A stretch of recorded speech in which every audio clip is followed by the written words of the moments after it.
Welcome to Novel Love Hearing. We bring you hundreds of novel audiobooks covering every genre and every kind of story you can imagine. Action?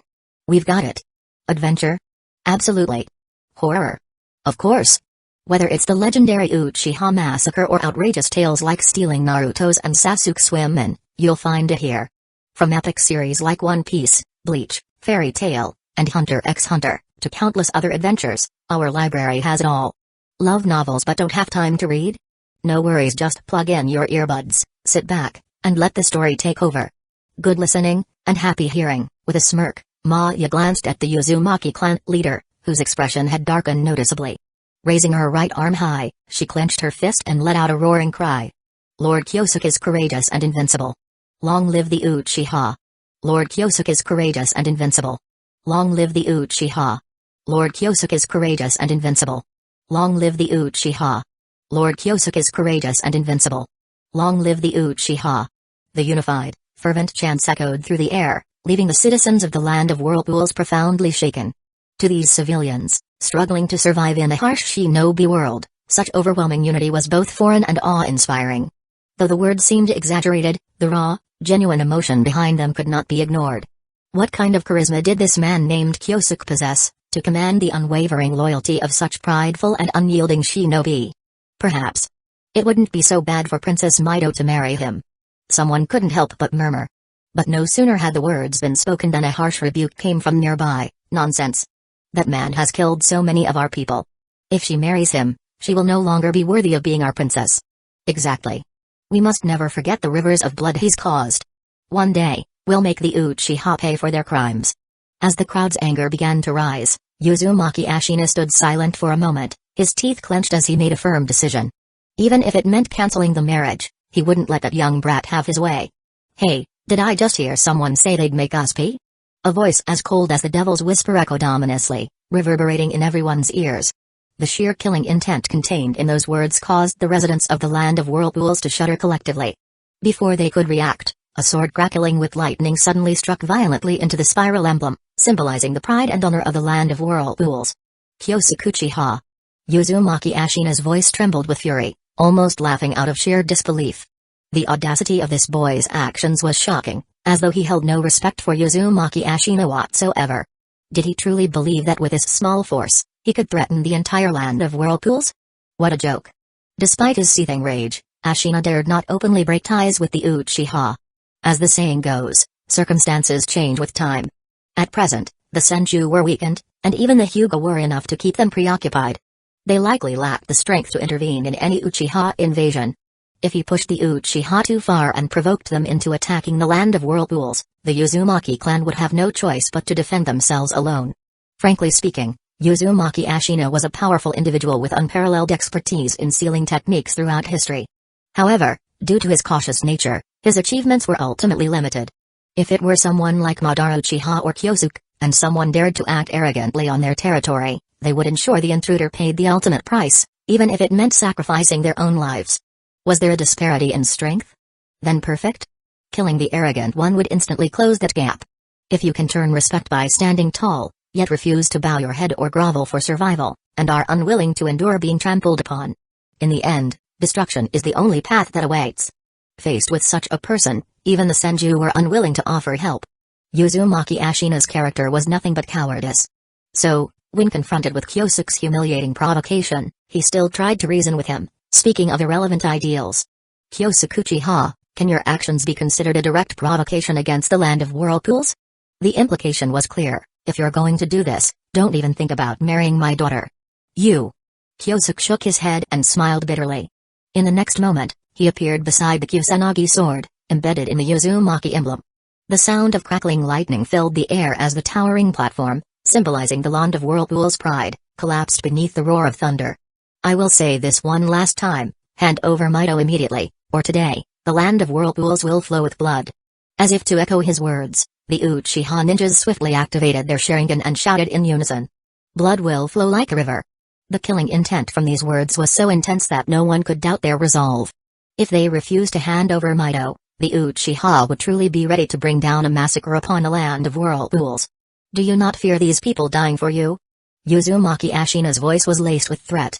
Kyosuke understood the intricacies of space-time ninjutsu, but others did not possess such abilities. If the conflict escalated, the Uchiha wedding entourage would undoubtedly be trapped in the land of whirlpools. Still daring to threaten me? Glaring at the old fool before him, Kyosuke sneered, a twisted grin forming on his lips. Then let's see if you can back up your words today. Kill one of mine, and I'll make you pay with the lives of 100 from the land of whirlpools. Having said that, he couldn't be bothered to argue further. He raised his left hand high, preparing to give the order to attack. Just then, a shout rang out, causing the tense atmosphere to gradually ease. Kyosuke. Everyone turned in unison to see Mito, dressed in casual home attire and looking a bit disheveled, running out. Could this be a fake? Kyosuke questioned, suspicion crossing his mind.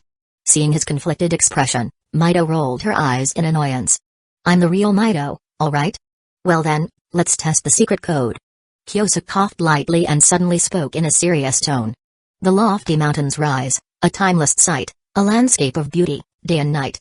Across from him, the princess with her signature bun hair looked utterly dejected, almost to the point of wanting to bang her head against the wall. However, in order to prove that she was truly herself, she reluctantly responded, the door faces the sea, where rivers meet, flowing together, eternally sweet. Plant trees on your grave, let them grow tall, shade them with branches, to answer the call. Uzumaki Ashina's brow twitched, and his anger began to rise once again. Your family's bath is filled with fish, swimming so freely, fulfilling each wish. The fish are fat, the fruit sweet and ripe, entering my belly, a delicious type. Your mother comes to cook, so kind, so neat, filling our hearts with warm, rich treat. When they were alone, these playful exchanges between Kyosuke and Mito were little stories he told to make her happy. Every time she smiled, his treatment of her improved dramatically. Thus, the only ones who knew about this little exchange were the two of them. Once Kyosuke confirmed that this was the real Mito, he lost interest in the farce. From that moment on, he decided to leave the rest to her to handle. Withdrawing the Kusanagi sword, he stepped toward Mito. Suddenly, several chains, like venomous snakes, appeared behind him. Unless I die, you'll never take my daughter. Uzumaki Ashina chose the most unexpected moment to strike. You stubborn old fool.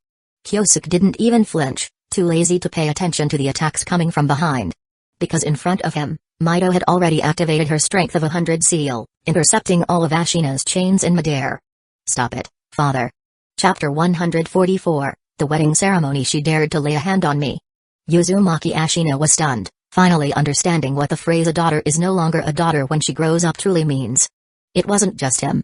The people around them, the citizens of the land of whirlpools, were equally taken aback. Yet, Mito remained completely oblivious to the situation, continuing to ramble on about her thoughts. At last, Uzumaki Ashina, unable to endure any longer, erupted in anger. I'm telling you, if you choose to leave with them, I will no longer consider you my daughter. Father, must it be this way? Mito's face grew pale. Your father is trying to reason with you. Ashina sighed, pointing at the Uchiha ninjas in front of him. Have you forgotten how many of our people died at their hands? I remember. Mito nodded, and then, in a voice that nearly made her father's heart stop, she added. So from now on, there will be no more blood feuds between the Uchiha and the Uzumaki. I will be the bridge to maintain peace between our clans. With her words, Ashina knew clearly that his daughter had no intention of turning back. He waved his hand in helpless resignation, almost wanting to sever ties with her there and then. However, after a brief moment of thought, Ashina decided against it. First, he truly couldn't bring himself to abandon Mito. If he did, she would become a laughingstock in the land of fire. Secondly, just as he had initially aligned with the Senju, if his daughter was determined to marry into the Uchiha, this now presented an opportunity to ease tensions between the two clans. In the end, the reason the land of whirlpools had participated in the war was to secure its own protection. Despite the unexpected outcome, upon reflection, their original goal seemed to have been achieved. No matter which side, Senju or Uchiha, came out on top, the land of whirlpools would benefit. In comparison, his personal pride and preferences seemed less important. You're not a child anymore. Ashina said, his voice heavy, as though the weight of the years had suddenly aged him decades. Some things. You need to decide for yourself.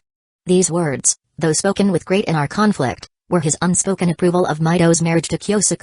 The emotional turmoil he felt could be imagined. The firm stance he had shown earlier seemed to dissolve like cold, biting rain, belting his face with its harshness. Father. Mito's eyes welled up with tears. She understood, deep down, that her father loved and cared for her. She cast a glance at the silent young man beside her, then smiled softly, bowing to the ground and respectfully offering a few kowtows to Uzumaki Ashina. Take good care of her. When Mido, her eyes still clouded with tears, lifted her head, she found that her father was no longer there. Yet those words continued to echo in her ears, lingering persistently. You'll be far better than him. Kyosuke thought to himself, though he refrained from saying it aloud, knowing that doing so would spoil the moment. He gently helped the sobbing Mido to her feet, tenderly wiping away her tears. Let's go home. By the time Mido turned around, she had already regained her usual composed demeanor. Just as her father had said, she was no longer a little child. She was the princess of the land of whirlpools and the wife of Kyosuke Uchiha. At home, she had to be a supportive and wise partner, while outside, she would work to maintain peace between the Uchiha and Uzumaki clans. The road ahead was hard, filled with exhaustion and challenges, but she wasn't afraid, for the man by her side would always be there with her. Whoosh! Suddenly, while she was lost in thought, every ninja around them, except Izuna, dropped to one knee in perfect unison and shouted, "Welcome, Princess Mido, back home." At that moment, the people surrounding them wore expressions of disbelief. Although Uzumaki Ashina had tactically approved of their marriage, it didn't mean that everyone else would easily accept it. Mido, who should have felt sorrowful, surprisingly found herself unusually calm and composed instead. "From now on, you mustn't bully me," she said softly. "Hey, that's not so certain," Kyosuke replied with a playful grin. Taking Mido's small hand in his, Kyosuke laughed heartily. "Let's go, we're heading home." Half a month later, news of Kyosuke Uchiha's wedding spread throughout the Land of Fire. All the prominent figures received invitations from the Uchiha clan. Not attending? Such an act would be seen as an insult, and next time, a special kunai would be delivered in response. Everyone knew that Kyosuke Uchiha's space-time ninjutsu was unparalleled. Receiving a kunai from him was akin to receiving an invitation from the god of death. If he wished, he could appear at any clan's doorstep and massacre them at will. Who wouldn't be terrified? Thus, with the exception of the Senju clan, all other major and minor families attended Kyosuke's wedding. Even, Uzumaki Ashina sent Mido's personal maidservant with the dowry, having them stay behind to look after his daughter. On the day of the wedding, Kyosuke insisted on wearing a custom-made black ceremonial yukata, the traditional attire for a groom. Even Mido, adorned in a phoenix crown and a white bridal kimono, known as an uka-cake, left countless women gazing at her in awe. She was breathtakingly beautiful. The traditional Japanese wedding attire was beyond comparison to the simpler clothing others typically wore. To ensure authenticity, Kyosuke had poured countless efforts into the preparation, though the actual work was carried out by his shadow clones. Everything was prepared, and on that day, the couple became the focal point of envious glances from many. She's really becoming more and more beautiful, Kyosuke thought to himself, momentarily losing his composure. The celebration soon began, and the couple smoothly followed the customary rituals, having already discussed the important words countless times, so there was no need for additional emotional speeches. A wedding of such magnitude was never just a simple celebration. With so many family representatives present, if they didn't take the opportunity to make something of it, they'd be wasting a rare chance. After sharing a few drinks with the guests, Kyosuke and Mido changed into their formal attire and attended a meeting organized by Madara Uchiha. As soon as they entered, the couple was greeted by a chorus of insincere well wishes. "Congratulations. Best wishes for your marriage." After the customary pleasantries, Kyosuke and Mido took their seats beside Madara. At this point, most people's attention was on Uzumaki Mido. Her presence here wasn't just as Kyosuke's wife, in a sense, she represented the attitude of the Uzumaki clan. The Uchiha, already an incredibly powerful clan, had gained the Hyuga clan from the east as allies, further strengthening their position. With their marriage alliance to the Uzumaki, their influence expanded even more, making them an even greater force in the Land of Fire. Just the thought of it sent shivers down the spines of the clan representatives present. These guys really aren't planning to unify the Land of Fire, are they? One of them thought anxiously. Scanning the room, Madara's voice was low and steady as he spoke. "The reason I've gathered everyone here today is to discuss the future of the Land of Fire. Our Uchiha are different from the sneaky and cunning Senju. We won't impose sanctions on other clans without cause. At the same time, please rest assured, we have no desire to dominate the Land of Fire. The future of this country must be shaped together by all of us." His words sounded nice, but everyone present was shrewd enough not to be easily swayed by Madara's speech. Uchiha don't want to dominate. What a cold joke, and it wasn't even funny. Knowing that mere words wouldn't be enough to persuade everyone, Madara subtly gave Kyosuke a look. "It's your turn to perform." Chapter 145, A few matters regarding the establishment of Hidden Lee Village. Everyone, Allow me a moment to speak. Kyosuke was never one for unnecessary words, and Madara was not the type to ramble on either. The reason for today's meeting ultimately boiled down to the promise made during their youth. To establish a village, cooperation from other clans was essential, and this was something Kyosuke understood all too well. Of course, today, he was not here to force anyone into a decision. Rather, he was here to express his ideas within a suitable scope. Whether they chose to agree was another matter, but at the very least, he wanted to ensure that the other clans understood his intentions. The Land of Fire is situated at a crucial crossroads for trade between nations, with fertile lands stretching for thousands of miles. A true land of abundance. The unique geographical location has allowed the Land of Fire to gather a great deal of talent and resources, making it the most prosperous of the 5 great countries. At this point, Kyosuke suddenly changed the direction of his speech. It is precisely because of this that external enemies are constantly eyeing our territory. First, there was the invasion of the Land of Rain, then the exploratory attacks from the Land of Wind. The Land of Water overseas is stirring with ambitions, and the Land of Lightning to the north harbors even more malicious intentions. The external environment is harsh, and internal strife is equally terrifying. Pausing for a moment, Kyosuke exchanged a glance with Madara, then slowly spoke his true thoughts. For this reason, I want to confirm one thing. What do you all think about the idea of establishing a hidden village in the Land of Fire? A hidden village? From the front left seat, the representative of the Hyuga clan, Yaoi, politely asked, would this be something similar to the governance system of the Land of Whirlpools? Similar, but with some differences. Kyosuke nodded towards her, seemingly acknowledging her understanding. To outsiders, he and Yaoi appeared to be nothing more than acquaintances exchanging polite gestures, but this was intentional, as at certain key moments, it could prove beneficial. My idea is to create a sanctuary. A safe haven. That can offer protection to all the clans. With this one sentence, he clearly outlined the core purpose of the village.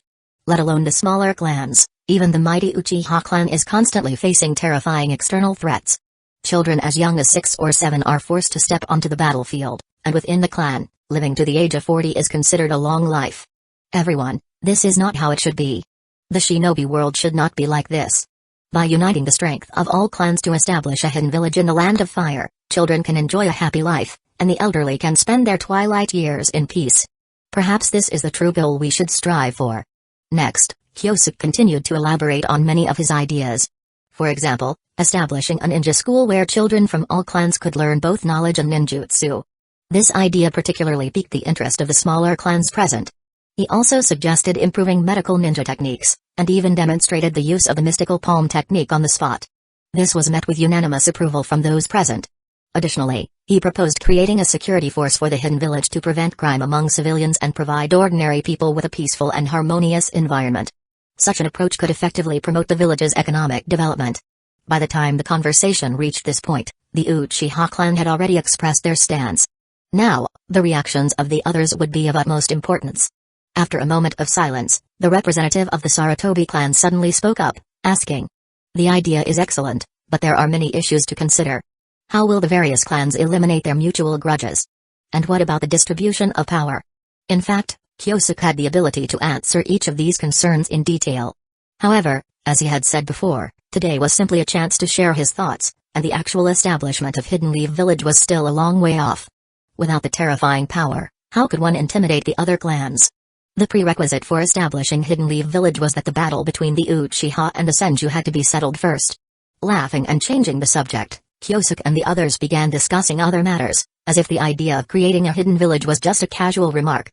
Of course, the other representatives didn't think so. No matter what was on their minds, one thing was clear, the idea of establishing a hidden village where all the clans of the Land of Fire would gather had first emerged on this land. Finally, Kyosuke had revealed his thoughts, and the happiest one was Kyosuke himself.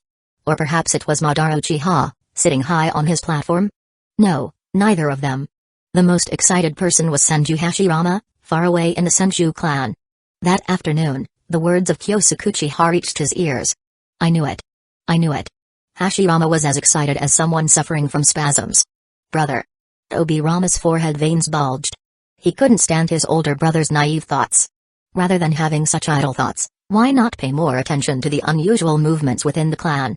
The main reason the two brothers were able to take control of the Senju clan's power was due to the strength they had demonstrated. However, as the clan leader, Hashirama had first been suppressed by Hyuga Tenjin, who possessed the Tenseigan, and was later severely injured by Kyosuke, almost losing his life in the land of whirlpools. Although the clan members never spoke openly, the seeds of suspicion had already been quietly planted. Hashirama's position as clan leader was not as secure as he had imagined. In order to make his brother realize the seriousness of the issue, Tobirama specifically organized materials that clearly recorded the recent movements of influential clan figures. I understand. Hashirama nodded, and under his younger brother's surprised gaze, he took out a small package from beneath his desk. What's this? Tobirama blinked, thinking, could this fool of an older brother be planning to join the Uchiha? P.S. No, when I'm not around, please take care of the clan's matters. Saying this, Hashirama stood up and was about to leave. Wait a minute. Tobirama stopped him, asking in shock. Brother, where are you going? You should at least tell me. Sorry, I forgot. Hashirama laughed and scratched his head, then took out a map from his chest, filled with detailed information. Shikatsu Forest? Meanwhile, the lively atmosphere on the Uchiha side had finally dissipated. After the representatives of each clan left, the only question remaining for them was how to handle the increasingly tense relationship with the Senju clan. The successful marriage robbery might seem impressive, but in reality, it had left too many hidden dangers within the clan. The enraged Senju clan would inevitably seek to regain their honor. It was said that large numbers of troops had already been stationed at the border. The friction between the two clans had become increasingly intense, with news of clan members being attacked almost every day. As a result, Madara had begun turning in circles, burying himself in his office to handle official matters all day. As for Kyosuke, he was still enjoying his honeymoon journey, while also preparing for the next phase of his goals. Notify the third secret ninja, it's almost time to close the net. Yes. After his subordinates left, Kyosuke lay back in the rocking chair, smiling, while holding the recent reports on the moon. The reports indicated that something unusual seemed to be happening at a certain location on the moon. Once we settle things here, you and I will go to the moon. Sure. Upon hearing the opportunity to go to the moon, the princess with a bun was naturally overjoyed. Now, that's what a romantic honeymoon journey should be like. Chapter 146, the eye-seizing plan begins on Kyosuke's wedding day. Everyone connected to him offered their heartfelt blessings. Everyone, except for one person. That person was Keijan Uchiha, stationed on the front lines. As a promising talent once carefully nurtured by Tajima, Madara Uchiha hadn't completely abandoned him after ascending to power. Serving as a commander of a legion, Keijan Uchiha remained active on the battlefield, slowly accumulating achievements through his victories in battle. Even during a time of celebration for the entire clan, he labored silently on the front lines, determined to gather enough strength for both vengeance and survival. In fact, Keijan Uchiha, now nearing his 20s, had already married his beloved girlfriend last year. With the bonds of family, he became even more determined to work hard. However, when he learned that Kyosuke had married the Uzumaki princess and that Madara had gone so far as to clash swords with the Senju over this, Keijan Uchiha suddenly came to a realization. No matter how hard he worked, he would never surpass that bastard in status. To wash away the shame that tainted him, there was only one path left. Awakening the Mengekyo Sharingan, the legendary pair of eyes. If that guy can do it, then I can definitely awaken the Mengekyo as well. With this thought in mind, Keijan Uchiha began searching for a way to awaken his eyes. Whether it was luck or misfortune, he eventually found a method. However, after leading his team to complete an inspection of the camp, Kai Uchiha walked alone toward his tent. The conditions for awakening the eyes. No wonder. Who would have imagined this beforehand? Do I really have to? No, I can't hurt her. Just 10 meters away from his tent, Keijan suddenly stopped, his gaze complex as he stared at the shadow of someone reflected inside. After taking a few deep breaths, he finally lifted the curtain and stepped inside. The person pacing back and forth inside was none other than his wife, Kaku Uchiha. Welcome back, Keijan-kun. Seeing her husband return, Kaku immediately pulled him close with excitement, her eyes glimmering with happiness. I wasn't feeling well today, so I went to see the medical unit, she said cheerfully. Still caught in his internal conflict, Keijan Uchiha absent-mindedly asked. Oh? Are you okay? Is it an old injury acting up again? After all, as a ninja fighting at the front lines for years, who didn't carry a body full of hidden injuries? Even he often suffered from the pain of recurring wounds. The reality was, the current medical system was far too inadequate. Seeing that her husband was still distracted, Kaku Uchiha pouted and leaned close to his ear, whispering softly. Congratulations, you're going to be a father. Oh, that's wonderful news. Definitely worth celebrate. Mid-sentence, Keijan suddenly froze, his eyes widening in disbelief as he stared at his wife. Why you? You mean? Yes, then Does this mean I'm? That's right. Standing in stunned silence for more than 10 seconds, Keiichun Uchiha suddenly scooped his wife into his arms, his excitement making him seem like a child of 20 years old. I'm going to be a father. I'm going to be a father.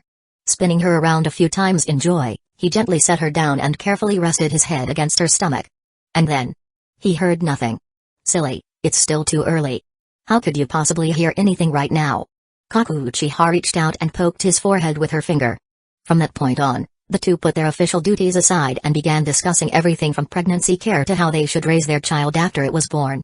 Looking at his wife, who was brimming with happiness, Keiichun Uchiha's face softened into an expression of unprecedented calm and contentment. Kaku, you should go rest now. I will delegate all your tasks to someone else. All right. She replied. After his wife left, Keiichun stood in front of the mirror, staring intently at the man in the reflection whose eyes were filled with a dark gloom. Slowly, he raised his hand. Slap. Keiichun Uchiha slapped himself hard across the face. You bastard, idiot, fool. How could you have entertained such a thought? Growing angrier with each word, he raised his other hand and delivered another resounding slap to his left cheek. The force was so strong that a streak of fresh blood began to seep from the corner of his mouth. At that moment, Keiichun Uchiha's heart was flooded with complex emotions. Regret, frustration, happiness, and gratitude. As he began to regain his composure, a sudden, familiar panic overtook him. He was afraid. Afraid that Kyosuke Uchiha would never forgive him. He feared what his ruthless cousin might do to his wife and child. The scene from years ago, at the training grounds, still haunted his nightmares. No, I have to be prepared. Mangekyo. As the image of his wife's smiling face flashed through his mind, Keiichun Uchiha gritted his teeth and made an agonizing decision. Shin Uchiha-ji, a rare close friend of Keiichun's, had fought beside him countless times. The two had trained together, resisted foreign invaders, and carved their way out of bloody battlefields side by side. One day, Keiichun Uchiha suddenly suggested they go train outside, and Shinji, without hesitation, agreed. But soon after, news came that the Senju clan had launched an attack. When the rescue team arrived, Shin Uchiha-ji was found dead on the spot. It was said that Keiichun Uchiha was consumed with rage, vowing to annihilate the entire Senju clan. However, only he knew the truth. There had been no attack. It had all been a meticulously planned conspiracy. In order to protect his wife and unborn child, he had sacrificed his one true friend. He had hoped to use the pain of killing his closest companion to force himself into awakening the Mangekyo Sharingan. Unfortunately, as expected, it had ended in failure. He was not like Hitachi Uchiha, who had an abundance of personal emotions. From the way he had treated young Kyosuke all those years ago, it was clear that Keiichun Uchiha, like his parents, had a cold and indifferent nature. For someone like him, the most important person in his heart would always be himself. Though Shinji had been his dearest friend, he was still not important enough to awaken the Mangekyo. Damn it. Why did it turn out this way? He regretted it deeply. He shouldn't have acted so rashly. Not only had his eyes failed to evolve, but he had also lost his friend's life in vain. When he thought back to the look in Shinji's eyes before he died, he was haunted by nightmares for several nights in a row. In those dreams, he had succeeded in awakening the Mangekyo, but the person lying dead at his feet was not only Shinji. There was also his wife, her face twisted in an eerie smile, her body drenched in blood. Ah! Once again, waking up from his sleep, Keiichun Uchiha was breathing heavily. Though still shaken, something about the dream felt unnervingly real. My lord. Before he could recover his composure, a subordinate rushed into the tent, panicking. What's all of this fuss about? Keiichun scolded as he sat up, not noticing the sweat dripping from his temples. It's bad news, my lord. We've just received word that Lady Kaka was attacked on her way back to her family. She's missing. Still unaccounted for. Bang. A cold, ominous chakra erupted violently from Keiichun Uchiha's body. His already eerie eyes now appeared even more terrifying. Chapter 147, Your woman is quite juicy. In the depths of the forest, a team of shinobi hurriedly made their way to the site of the incident. It had been nearly 2 hours since Kaku Uchiha had been attacked. If she were safe and sound, there should have been some news from her by now. She'll be fine. Don't overthink it. Keiichun Uchiha kept trying to reassure himself, though the unease in his heart grew stronger with each passing moment. The shinobi trailing behind him exchanged glances, unsure of how to comfort him as they observed his anxious demeanor. If they were in his position, they likely wouldn't listen to any words of consolation either. Drip. Sweat trickled steadily down his temple. That single detail was enough to reveal the storm of panic raging within Keiichun Uchiha. A man as typically cold and detached as he, once he gave his heart to someone, would cherish that love far more deeply than most people ever could. And when such love was lost, the hatred that followed would burn even fiercer. Even without directly facing his wrath, simply standing in Lord Kaijun's presence was enough to fill the other shinobi with an overwhelming sense of dread. Heavens, please protect her. They prayed silently in their hearts, though they knew deep down that the odds of Lady Kaku surviving unscathed were slim at best. If they had infiltrated enemy territory themselves, they would never have shown mercy to their enemies, regardless of gender. With heavy hearts, the rescue team finally arrived at the site of the attack. Blood. Vivid, crimson blood was everywhere, saturating the surroundings in a gruesome sight. To Kaijun Uchiha's eyes, this scene resembled a vision of hell, so horrifying that it was unbearable to behold. Kaku, where are you? Please, don't let anything happen to you. I beg of you. Walking numbly through the blood-soaked grass, Kaijun Uchiha scanned each corpse on the ground with pleading eyes. To his slight relief, his wife's body was not among them. Stay calm. Forcing himself to think rationally, Kaijun Uchiha gradually regained his usual composure. Kaku's strength is extraordinary. Even defeating her would take considerable effort on my part. She wouldn't fall so easily. There must be a reason why she hasn't sent any messages. Lord Kaijun. One of his subordinates suddenly shouted, pointing at a mark on the ground. There's something here. After a brief inspection, Kaijun Uchiha's face lit up with joy.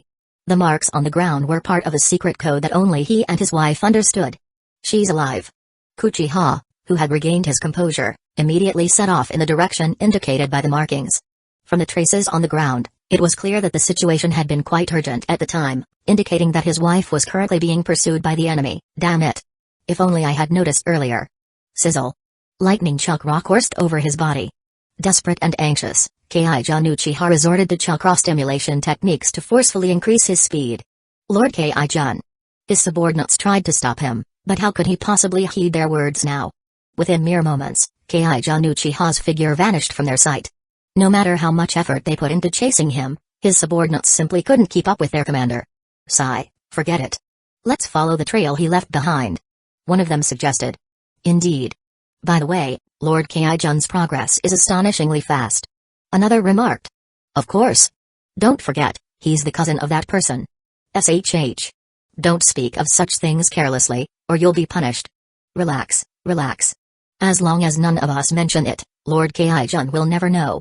Without Kaijun Uchiha present, the team felt an odd sense of relief, allowing them to exchange their thoughts on the situation as they advanced. However, they failed to notice the lurking danger in the surrounding shadows. Kill them. End it quickly. Dark figures suddenly burst from the undergrowth, launching a brutal assault on the team without warning. The attackers were skilled, their movements precise and deadly. They wielded expertise in assassination techniques and summoned strange, ominous snake-like creatures. What stood out the most was the same scarlet gleam in their eyes. You're also. Before the rescue team could fully comprehend the betrayal, the last member fell to a venomous fang, his heart filled with unanswered questions. Why would members of their own clan mercilessly attack them? As his life slipped away, a vague sense of a complex conspiracy seemed to dawn upon him. Yet, he would never uncover the truth. Having completed their task, the masked assailants retreated into the shadows, leaving no trace behind. No matter who investigated the incident later, all evidence would point to the Senju clan as the culprits. Meanwhile, Kaijun Uchiha remained unaware of his team's tragic demise. Following the clues his wife had left behind, he tracked her to a remote mountain hut. Following the clues left by his wife, he tracked her all the way to a remote cottage deep in the mountains. His instincts told him that his wife was most likely hiding inside. Pushing aside the branches and leaves before him, Uchiha, hidden behind a tree trunk, stared intently at the cottage in the distance. Normally, he would have chosen a more discreet approach, waiting at least for his subordinates to join him. However, his restless heart urged him to take the most irrational action. I can't wait any longer. He gritted his teeth and charged directly toward the cottage. Of course, he didn't forget to leave behind a shadow clone. As one of the key subjects of training under Tajima, not only had he mastered the Chidori technique, but even the shadow clone jutsu had fallen under his clever imitation. Kaku, I'm coming to save you. With the cottage growing closer, Kaijun Uchiha was already prepared for battle. At that moment, the wooden door was suddenly pushed open from the inside. A figure clad in black and wearing a mask slowly stepped out. From the aura alone, it was clear that this person was a formidable enemy. However, what truly caught Kaijun Uchiha's attention was not the figure in black, but the tattered woman in his arms. The woman was none other than his wife, Kaku Uchiha, who had been missing for a long time. "Why is it just you?" The hoarse voice of the figure in black came from beneath his mask, expressing some regret. "I was hoping to catch a few more, what a pity." "Let go of my wife," Kaijan Uchiha said slowly, each word dripping with a murderous intent so intense it could shake the very air. "Oh? So she's your woman?" The figure in black clicked his tongue, and, seeing the fury in the man's eyes, he buried his head into Kaku's chest and took a deep breath. "Sorry, I was so bored while waiting that I decided to play a little game with her." He grabbed Kaku roughly, then smiled and complimented. "I must say, you have great taste. Your wife. She's quite juicy." With that, he threw the unconscious Kaku aside. Seeing this, Kaijan Uchiha, his gums already bleeding from clenching his teeth, rushed forward to catch his wife. To his horror, he saw that her body was covered with numerous burning explosive tags. Boom. Boom. Boom. Amid the deafening explosions, Kaijan tumbled to the side, still holding his wife. Ignoring the searing pain from his back as his flesh and blood were scorched, he gently laid her on the grass and summoned a shadow clone to guard her. Then, Kaijan Uchiha slowly rose to his feet and glared at the figure in black, who was clapping his hands in amusement. "I'll take your life." Chapter 148, The Kind Wife. After briefly confirming his wife's condition, Kaijan Uchiha finally let out a slight sigh of relief. No matter what she had gone through earlier, as long as she was unharmed, other issues could be dealt with. As for that black-clad bastard, today, he would personally end his life. While running, Kaijan Uchiha formed hand seals, and a blast of hot breath surged forth, blooming like a magnificent fire rose. Fire style, majestic flame annihilation. Seeing this, the man in black quickly formed hand seals as well, releasing a torrent of water from his mouth, creating a dense, high water barrier around him, glowing with a faint blue hue. Water style, water formation wall. Water style ninja. Kaijan Uchiha frowned. He hadn't expected that the enemy's chakra affinity would counter his own so effectively. Drawing the long blade from his back, he leapt over the water curtain and slashed downward at the enemy in midair. If ninjutsu wouldn't give him the upper hand, then close combat would determine the winner. His Sharingan had been honed to perfection, and in hand-to-hand combat, he felt confident and unafraid of anyone. You can only blame yourself for not being born an Uchiha. However, his midair strike was blocked by the enemy, who skillfully parried it. Kaijan quickly reversed his grip on the sword and made a horizontal slash, but the man in black dodged to the side once more. How is that possible? Determined to succeed, Kaijan Uchiha raised his long blade overhead, focused his mind, and suddenly unleashed a ferocious, flame-filled, rapid strike. Uchiha style, glorious slash. One slash cut through the air, and Kaijan Uchiha was already preparing for the next attack. However, he soon noticed that the enemy didn't even attempt to evade. Not bad for a strike. Your fire chakra nature development is impressive. As he spoke, the man in black lifted the hem of his clothes and revealed a slender sword that he had somehow been holding. Such a pity. With a slight movement of his foot, the man in black immediately split into multiple illusions, and though the sun blazed high above, a pale blue crescent moon rose behind him. Uchiha style, illusory moon swift. The two figures crossed paths, pausing for just 2 seconds before a spray of blood erupted from Kaijan's chest. Cough, cough, cough. Looking down at the short blade in his hand, he turned his body with great difficulty, his eyes filled with an overwhelming shock. For some reason, he suddenly felt that the combat techniques of the man in black seemed to counter him perfectly. Raising his bloodied hands, Kaijan Uchiha couldn't help but smile bitterly. He hadn't expected to be forced to use that person's unique technique in this fight. It can't be helped. With a few quick hand seals, a surge of lightning gathered in his palms. Chidori.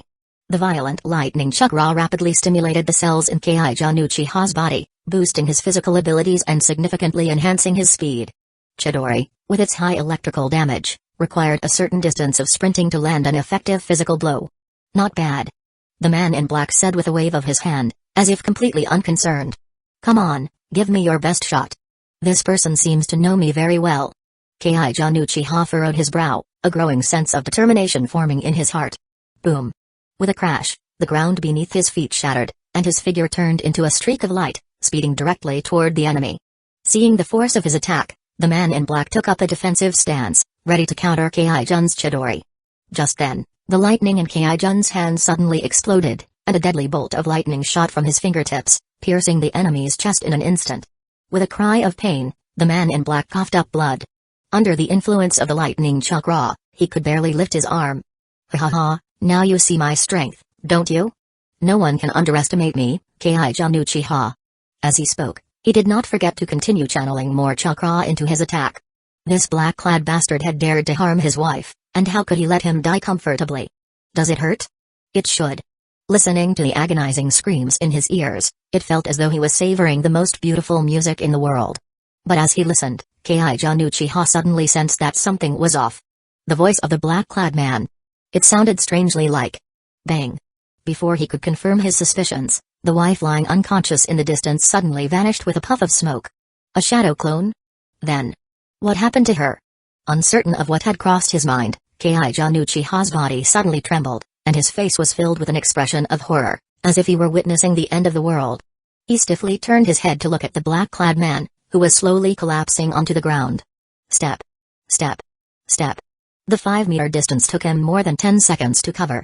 His knees buckled as he slowly knelt before the man in black, extending his trembling hand to reverently lift the man's mask.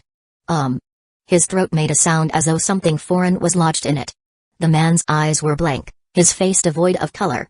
The world reflected in his pupils seemed strangely unreal. The face beneath the black-clad man's mask was that of his beloved wife, Kaku Uchiha. Why? Why am I? No, someone, please. Help. Holding his wife's lifeless body in his arms, Kaijun Uchiha appeared like a lost child separated from his parents, his entire body radiating an uncontrollable panic. In his arms, Kaku Uchiha weakly opened her eyes, smiling as she gently reached up to touch her husband's face. Don't be sad. Now you have the power to defeat anyone. In his tear-filled eyes, the traditional 3 tomoe pattern had already vanished. What replaced them was a pair of eerie, scythe-like large windmills. The long-awaited Mangekyo Sharingan had finally awakened, but it wasn't until this moment that Kaijun Uchiha truly understood one thing. Why, according to the clan records, every member who successfully awakened their eyes would rather forego these cursed eyes. The excruciating pain that tore through his chest was 1,000 times worse than he had imagined. No, I don't want these eyes anymore. Please, please don't leave me, Kaku. I can't live without you. Yes, the man deeply regretted it, believing that his own stubbornness had caused her downfall. He had so many things he still wanted to say, but the woman in his arms had already lost her breath. It was always only when one loses something that they come to truly realize what is most important to them. True, but alas, there is no such thing as regret medicine in this world, at least not in Kaijun Uchiha's hands. Holding his wife's lifeless body, the man could no longer contain his fury. His scream reverberated through the sky and earth, like a vengeful spirit suffering endless torment in the depths of hell. At that moment, clear footsteps suddenly sounded from a distance. All misfortunes in this world stem from the insufficient abilities of the people involved. With each step, Kyosuke walked toward the man, speaking with a detached tone, stating the harsh truth, it's your foolishness that has led to this outcome. Kyosuke Uchiha. Not wanting to even think about how he ended up here, Kaijun Uchiha, filled with raging fury with no outlet, finally turned his wrath upon the very person he feared most. Come, let me witness your abilities. Kyosuke unfurled his black cloak and calmly drew the Kusanagi sword from his waist. From beginning to end, he remained calm and composed. Chapter 149, Kaijun Uchiha's Mangekyo. Beneath the loose black robe lay Kyosuke's muscular and robust physique. Strong, domineering, exuding an overwhelming sense of raw, ferocious power. With a single-handed sword sweep, the fierce wind cut through the air, and his robe billowed loudly with the motion. The sheer force of his strike even made Kaijun Uchiha, who had been engulfed in despair, feel a tinge of astonishment. Instinctively, Kaijun raised the broken blade in his hand. Suddenly, a vision seemed to flash before his eyes. Of himself being decapitated in one swift stroke. Driven by pure instinct, he tilted his head slightly. In the next moment, an immense force struck him, shattering the broken blade once again. The sword's edge grazed past his ear. Huh? Kyosuke was mildly surprised. As their figures crossed paths, he spun in midair and delivered a powerful kick toward the exposed opening in his opponent's defense. With Kyosuke's agility, there was no way Kaijun Uchiha could block it.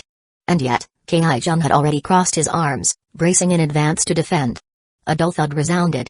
Kaijun Uchiha's face turned red as he summoned every ounce of his strength, but even so, he was sent flying through the air by the force of the kick. This guy? Kaijun landed with a nimble flip, his face a mix of murderous intent and faint, almost unnoticeable astonishment. He always knew Kyosuke was incredibly strong. His ninjutsu was unmatched, and his ocular power surpassed even that of the clan leaders. But how could such monstrous physical strength be explained? Kyosuke was clearly over 4 years younger than him. By all accounts, Kai-jun should have had the advantage when it came to physical development. Yet, Kyosuke gave him the impression that he was battling a seasoned veteran, someone who had made a name for himself long ago. And, to top it off, a powerhouse from the Senju clan. Rubbing his sore arms, Kai-jun Uchiha slowly got to his feet. His hand gently touched his eyes.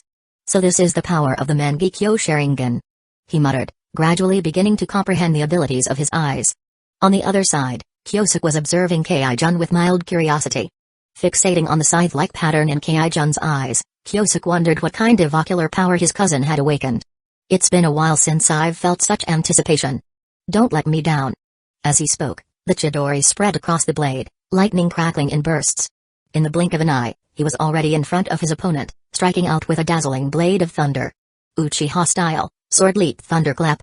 The attack, which should have been a guaranteed hit, was once again evaded by Kai-jun with a swift crouch, as if he had foreseen Kyosuke's move in advance. Interesting. Kyosuke remarked. Reversing his grip on his weapon, he moved in perfect harmony with his blade, launching a series of fluid and relentless physical attacks. Before long, the Kusanagi sword had already left multiple shallow cuts across Kai-jun's body. Still not enough. I need to see more. Kai-jun declared. Even as blood dripped from his wounds, his eyes shone brighter than ever. Tossing aside his broken kunai, Kai-jun's left eye suddenly flared with a crimson glow. Time precognition. In an instant, Kyosuke's next move unfolded clearly before Kai-jun's vision. With a subtle flick of his wrist, a shuriken tore through the air. The spot where it landed seemed empty at first, but a shadow swiftly appeared. It was Kyosuke, who had been preparing to strike with the teleportation jutsu. What had seemed like a misjudged throw was, in fact, a calculated prediction of the opponent's movements. Even someone as skilled as Kyosuke couldn't immediately react while moving at such high speed. As he exited the teleportation jutsu, blood began to trickle down Kyosuke's cheek.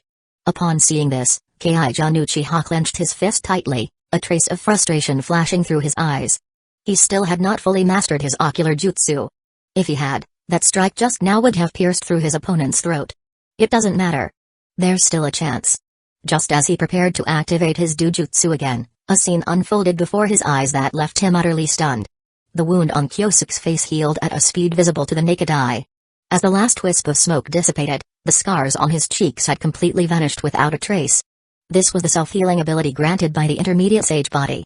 Facing his cousin's expression of disbelief, Kyosuke smiled faintly and said, "If I'm not mistaken, this is a precognition type ocular jutsu, correct? What's its name?" "Humphrey, enough with the nonsense. With my next strike, I'll take your worthless life." Kai-jun Uchiha secretly bit his lip in anger, not expecting his dojutsu to be seen through so quickly. The time precognition dojutsu, based on the output of ocular power, allowed the user to glimpse into the near future within a certain range. Thanks to this, Kai-jun had been able to evade one lethal attack after another. It was evident that his confidence was soaring, and he now radiated an aura of determination to defeat his opponent. Unfortunately, Kai-jun Uchiha was unaware that precognition type abilities had 3 major weaknesses. Coincidentally, Kyosuke possessed all the means necessary to exploit them. The first was speed. Seeing was useless if one couldn't react in time. Precognition could only be used to avoid fatal injuries at best. Plunging the Kusanagi's sword firmly into the ground, Kyosuke gripped 4 specially crafted kunai, 2 in each hand.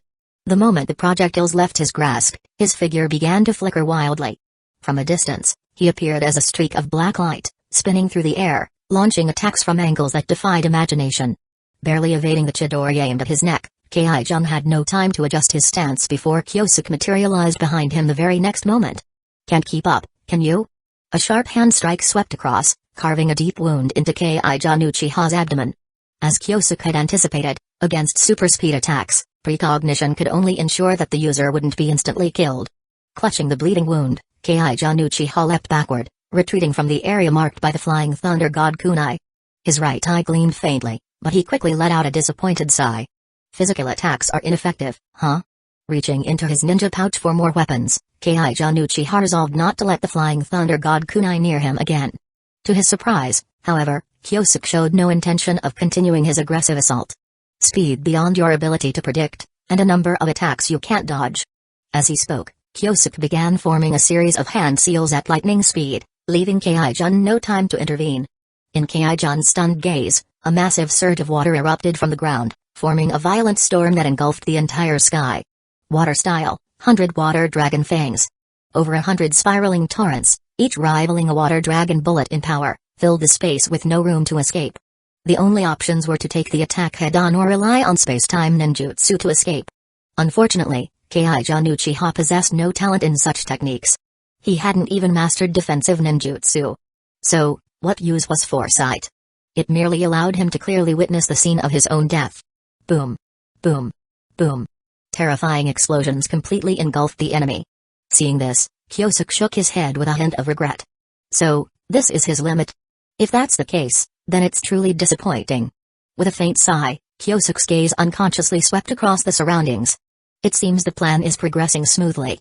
Soon, the dust and smoke settled, revealing Keiichun Uchiha lying motionless on the ground. It was clear that, in the end, he had failed to evade the enemy's relentless barrage. Just as Kyosuke was about to take a step forward, a streak of lightning suddenly shot out from the corpse's fingers. Squelch! The extended lightning blade pierced straight through Kyosuke's chest in one swift motion. Chapter 150, he laughed maniacally. I've won. Cough. Cough. Keiichun bent over, coughing up 2 mouthfuls of blood, but the hand gripping the Chidori sharp spear remained steady as a rock. From the moment his younger cousin rose to prominence.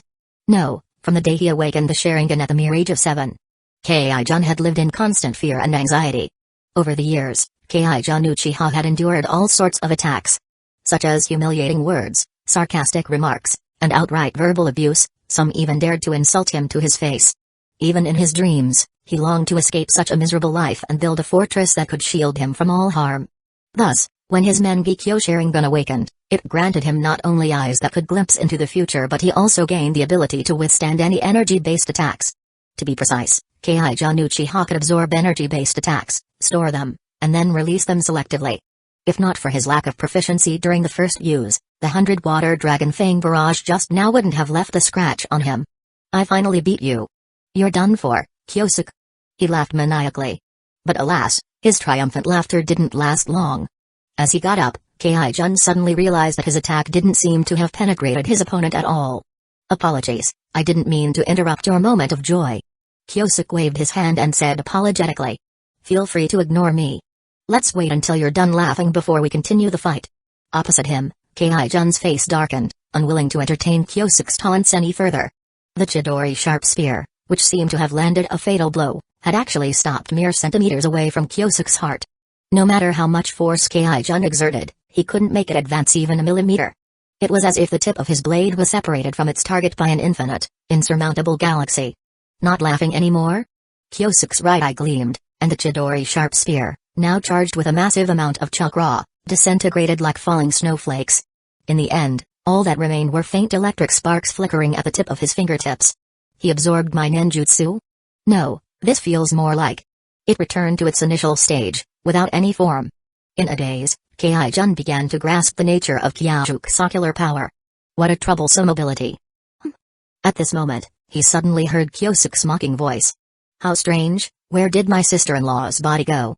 Hearing those words, Keiichun couldn't help but turn his head, despite knowing full well the malice behind them. What he saw confirmed his fears. Kaku's body had indeed disappeared. Kyosuke Uchiha. Keiichun roared, the truth hitting him like a thunderclap.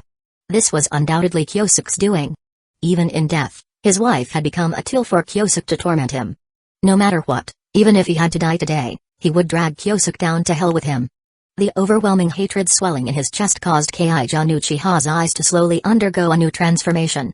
Under Kyosuke's watchful, smiling gaze, a dark brown ribcage suddenly materialized around Keiichun's body. Good, keep growing stronger. The more hatred you harbor, the purer your ocular power will become. Staring at the man gasping for breath in front of him, Kyosuke continued to rub salt into the wound. Incredible. Awakening the third stage of your power upon unlocking the Mangekyo Sharingan for the first time. So, this is the strength born of killing your own wife? Very well, Keiichun Uchiha, I acknowledge you. Each word stabbed into Keiichun's heart like a blade, leaving him trembling uncontrollably. Kyosuke's words weren't just taunts, they were weapons, piercing Keiichun's very soul. Back when Kyosuke was recovering in Ruchi Cave, Tajima and Keiichun had conspired together to claim control over his entire army. When their attempts at persuasion failed, they began assigning them increasingly difficult missions, leading to the deaths and injuries of dozens of Keiichun's loyal subordinates. Kyosuke had said long ago that blood debts must be repaid with blood. Today, not only would he kill, but he would also shatter Kai-jun's very spirit. A dark golden Susanoo materialized, easily blocking the attack from the skeletal arm. Just as he prepared to continue his assault, the ground beneath Kai-jun suddenly cracked open, and two hands shot up, firmly gripping his feet. Earth-style, double suicide decapitation technique. Do you know? Before reaching the fourth stage, the ground beneath our feet will always be our most fatal weakness. At the same time, Kyosuke understood something. While maintaining the Susanoo, Kai-jun would not be able to use his precognition abilities. Boom. With the earth shattering, Kai-jun managed to free himself from the ground. Childish trick. Shaking off the dirt from his body, Kai-jun was puzzled. Why hadn't his opponent taken the opportunity to launch an attack? Was it because Kyosuke feared his abilities? Sigh. Suddenly, a sigh came from the opposite side. Before Kai-jun could process what was happening, the sound of rapidly approaching footsteps reached his ears. He cautiously turned his head, only to drop the kunai in his hand the very next second. The person standing behind him was none other than his wife, who he had believed was long dead. Kaku Uchiha. You. In that moment, Kai-jun could not help but lose focus. By the time he realized what had happened, Kyosuke had already used the coordinates buried beneath the ground to teleport right next to him. Kyosuke's right eye activated his ocular technique. Reversal. And the dark brown Susanoo that had just manifested dissolved in an instant, and the black rod created by yin-yang style easily pierced Kai-jun's body. Such a shame, I was hoping to play a little longer. Kyosuke sighed with mock regret, casually waving his hand as he impaled all of Kai-jun's limbs with the black rods. The black rods had the ability to block chakra pathways, preventing chakra from condensing. Without the ability to retaliate, Kai-jun couldn't even maintain his Sharingan any longer. He knew it. He had lost. But those matters no longer mattered. Run. Run, he won't spare you. Tears streamed from Kai-jun's eyes as he shouted desperately at his wife. Run, leave the clan, leave a land of fire, and never let him find you. As for how his wife came back to life, he dared not think about it.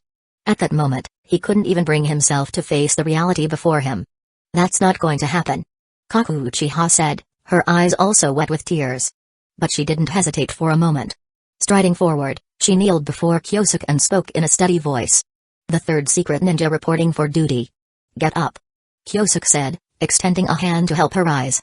His gaze held a trace of amusement as he spoke softly. You've worked hard these years. As agreed, it's time for you to carry out the final steps. Yes, my lord. Without a second's hesitation, Kaku Uchiha turned and knelt in front of her husband.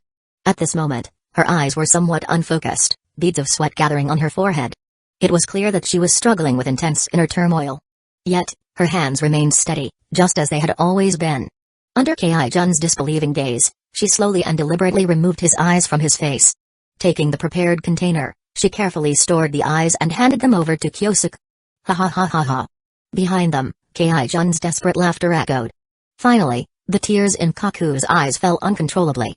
Under Kyosuke's watchful eyes, Kaku collapsed to the ground, her body a lifeless shell as she gazed at her beloved husband, her face a mask of sorrow. I'm sorry. Ha ha ha ha. Unfortunately, her apology was met with nothing but maniacal laughter. Indeed, at this moment, Kai-jun Uchiha, unable to hide his pain, seemed to have nothing left but laughter as a shield for his suffering. It's up to you now. Kyosuke put away the glass container and turned around, walking toward the distant forest. Kaku was his most outstanding secret ninja, and Kyosuke believed she could overcome the most important hurdle in her life. If she couldn't overcome it, then... Chapter 151, Sister-in-Law, I have many skills, After his transmigration, Kyosuke returned to his clan for the first time. At that time, he was only 7 years old, with nothing to his name aside from his natural talent. No one could have imagined that such a small child had already begun formulating plans for the future in his mind. Kaku Uchiha was 1 year older than him, a war orphan whose tragic life made her a common sight in the village. By chance, the two of them met on the battlefield. The young boy saved the young girl and taught her the skills she needed to survive. As repayment, the girl proposed serving him for life, but she was met with Kyosuke's refusal. I don't need a woman. What I need is someone who can shoulder my burdens. From that day onward, Kaku Uchiha became his secret ninja, his deepest and most hidden shadow. Once it was confirmed that Kai-jun Uchiha's talent was exceptional, Kaku began an 8-year-long espionage mission. Her goal was to make the target fall hopelessly in love with her. Only by doing so could she fulfill the conditions to awaken the Mangekyo Sharingan. At the same time, she no longer wanted to remain in Kyosuke's shadow for the rest of her life. Even if there was no hope, she still wished to stand beside the adult. That was the most humble wish in her heart. Thus, the two of them formed a pact. Kaku would have to give herself completely to the task. Not only did she need to make the target fall in love with her, but she also had to invest her own genuine emotions. In the final act of the plan, she was to personally take Kaijun Uchiha's life. If she succeeded in awakening the Mangekyo Sharingan, she would no longer be just a shadow. She could step out from the darkness and stand beside Kyosuke, walking alongside him as an equal. If she failed, she would have to continue her covert mission for 10 more years before earning her freedom. As he reminisced about his past with the girl, Kyosuke leaned against a tree trunk, his face still adorned with a faint smile. To ensure the plan's success, Kaku Uchiha did indeed die at the hands of her target. During their fight, the secret ninja hidden nearby stealthily took her body away and delivered it to the followers of the afterlife. The followers of the afterlife were a secret squad established by Kyosuke. Each member of the squad had undergone a rigorous and complete process of brainwashing. Even Maya knew nothing of their existence. The members of this squad neither fought nor gathered intelligence. Their sole purpose was to perform a forbidden resurrection technique developed secretly by Hidden Sand Village, one's own life reincarnation. One's own life reincarnation technique uses the entirety of the caster's chakra as a medium to transfer life force to the deceased, thereby reviving them. In Shippuden, Hidden Sand Village's Shio used this very technique to revive Gaara after he lost the one-tailed Shukaku. Of course, one's own life reincarnation could also be used on those who had recently passed away, to restore chakra and heal injuries significantly. Kyosuke had paid an enormous price to develop the followers of the afterlife. Today's first operation allowed him to resurrect a valuable subordinate. Now, it depends on whether she can pass the final test. The young man continued to smile, though a hint of coldness flickered in his gaze. Kaku Uchiha possessed extraordinary talent and remarkable resilience. If possible, Kyosuke would never wish to lose such an outstanding subordinate. After years of espionage, she had undeniably developed genuine feelings for her target. By personally ending her husband's life, she was bound to awaken the Mangekyo Sharingan. However, as the saying goes, water can carry a boat but can also overturn it. Kyosuke would not tolerate any disloyalty from his subordinates. If Kaku truly succumbed to despair, he would personally send her off, reuniting the ill-fated couple in the afterlife. Call him cold-blooded if you will. The rules of the game are simply that way. There will always be someone who laughs last, and Kyosuke hoped that person would always be him. I won't let any pity tears fall upon my corpse. Never. Soon, the sound of heavy footsteps suddenly echoed from behind him. Kyosuke didn't choose to turn around, even though he knew that the girl's heart was undoubtedly in turmoil at this moment. Even so, he kept his back turned to her, an action that could be considered dangerously reckless. Although he had the N technique to protect him, he was unaware of what kind of ocular technique the girl had awakened. If it were a powerful offensive ability, N might not be able to fully protect him. He was giving her a chance. A chance that could very well end his life. Usually, it would be fine, but in this state, if she truly harbored murderous intent, no one would be able to restrain themselves. Soon, the footsteps grew closer and finally stopped about a meter behind him. Neither spoke a word, and a strange, heavy atmosphere lingered in the air, with an almost imperceptible murderous intent that made the hidden ninjas in the distance tighten their grips on their kunai. Staring at the young man's back, Kaku Uchiha struggled to suppress the surging killing intent within her. She was attempting to break free from the emotional mask she had worn for years. Fake, all of it is fake. My true master will always be my everything, and that will never change, no matter how much time passes. 5 minutes passed, and Kaku, who had been holding back, suddenly began to breathe heavily. Her fragrant sweat soaked through her clothes, outlining a perfect curve that stirred the blood. Master, I'm ready, don't say such easily misinterpreted things. Kyosuke turned around, his face lighting up with a radiant smile. He personally helped her up from the ground, their eyes meeting in mutual understanding as they silently ignored the earlier situation. What ability did you awaken? Kyosuke asked with genuine curiosity. Ah, that. Kaku Uchiha reached up to touch her eyes, a playful smile curling on her lips as she said. I've learned many abilities. Come to your sister-in-law's house for dinner tonight, and I'll show you each one by one. Alright. Kyosuke rolled his eyes, trying to suppress the rapid beating of his heart. The little girl had always tried to tempt him, but back then, she was just a sprout, and her efforts hadn't stirred his interest. Now, it was different. Judging purely by her figure, Kaku was almost like a younger version of Tsunade. Not to mention, she knew exactly what she was doing, aware of the power of verbal teasing, constantly calling herself sister-in-law and widow. If not for his strong self-control, Kyosuke might have ended up visiting his sister-in-law's house that very night to study. Sin, he murmured. They laughed and joked for a while, then set off together toward the clan's direction. With his cousin's Mangekyo Sharingan in hand, the next crucial step was to perform the eye transplant. Opening the eternal Mangekyo Sharingan was not as simple as just exchanging eyes. He needed to absorb Keijan Uchiha's ocular power and gradually raise the limit of that power through fusion. The closer their blood relation, the higher the success rate of awakening the eternal eyes. This process was irreversible. Once the fusion began, the eye that was exchanged would be permanently lost. This was the curse deeply engraved into the Uchiha bloodline. By the way, when we get back to the clan, don't lose control. Mito will kill you if you do. Sister-in-law understands. I won't shout when sneaking into the house. I know, just shut up. Chapter 152, Eye Transplant, and the goal is to find the Yatamura soon. The death of Keijan Uchiha caused a small stir within the clan. After all, he was the commander of an army legion, and logically, there should have been an investigation into the cause of his death. However, Madara Uchiha suppressed the matter. Publicly, it was declared that a raid by the Senju assassination squad had struck the frontline camp, and Keijan Uchiha, as the leader, fought until the very last second. Moved by his heroic spirit, Madara decided to incorporate Keijan's troops into his own. As for Kyosuke, the younger cousin, he took on the responsibility of caring for his sister-in-law. P.S. Just look at how sincere and devoted the two Uchiha leaders were, especially Kyosuke, who even put aside the old grievances between the brothers. With Mito around, no one thought ill of it, though Kaku Uchiha herself didn't mind. Thus, the number one widow of the Uchiha clan openly joined Kyosuke's ranks. From this moment onward, Kaku Uchiha no longer had to bear the burden of being a shadow, and Kyosuke granted her the greatest freedom possible. Apart from Kyosuke, no one, not even Maya, could interfere with her actions. It's so boring. The princess with the round buns sighed as she rolled around on the floor of what was comparable to the clan leader's mansion. Beside her, Maya wore a helpless expression, thinking to herself how fortunate it was that no one else had witnessed this scene. However, as she pondered further, she realized that Mito-sama had visited the Uchiha compound several times. When they were younger, she had always been scheming on how to assassinate Kyosuke. The ridiculous scenes from back then, she was sure, were still fresh in many people's memories. Forget it, Mito-sama never had much authority to begin with. Lying sprawled on the ground, Mito suddenly felt a chill creep up her spine. Her instincts told her that someone was definitely speaking ill of her. After a moment of thought, she finally managed to say, "Damn Kyosuke, I'll deal with you when you get back." "What's going on?" Maya asked, confused, unable to understand why the usually composed Mito-sama was now insulting her master. In fact, their master had been away from home for half a month, claiming to be conducting a very important experiment. Before leaving, he had specially asked Maya to look after Mito, ensuring that this silly girl wouldn't be bullied.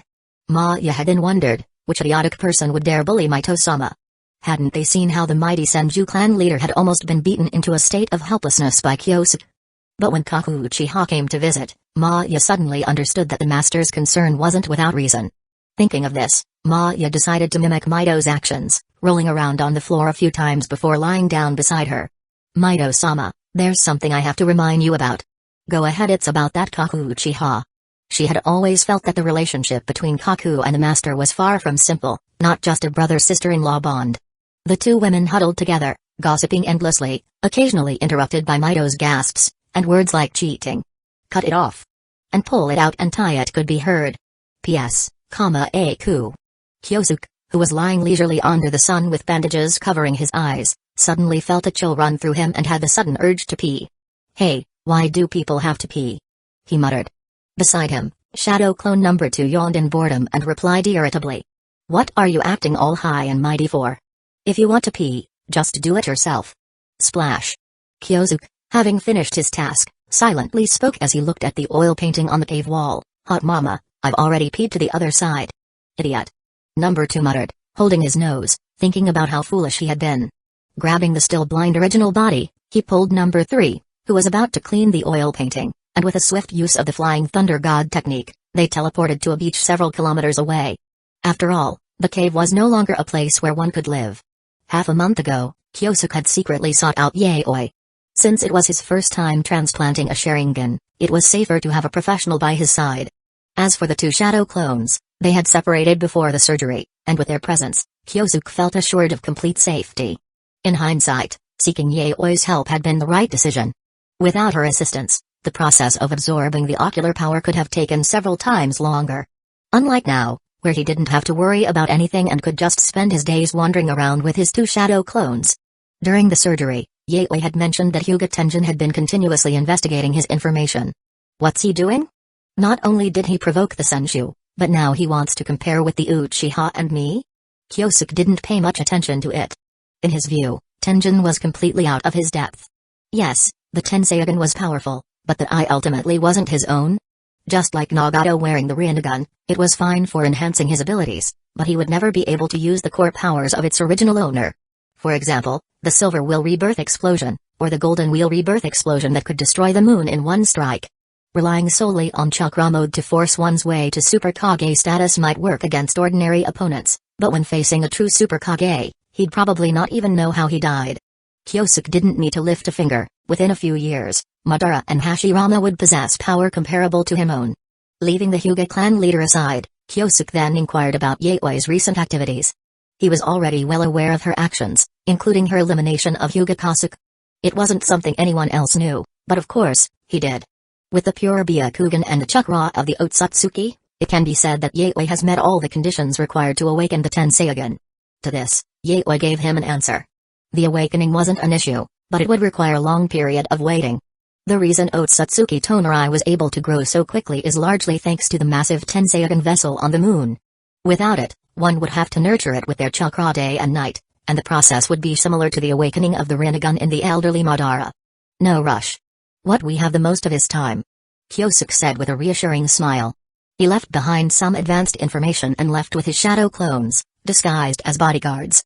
Now that Yatewei held significant power, she had secretly cultivated many branch clan members. When the time was right, she would immediately initiate a rebellion, bringing the entire Hyuga clan under her control. At that point, Kyosuke would become the most powerful figure in the Land of Fire. Let's go, I'll take you to find some treasures.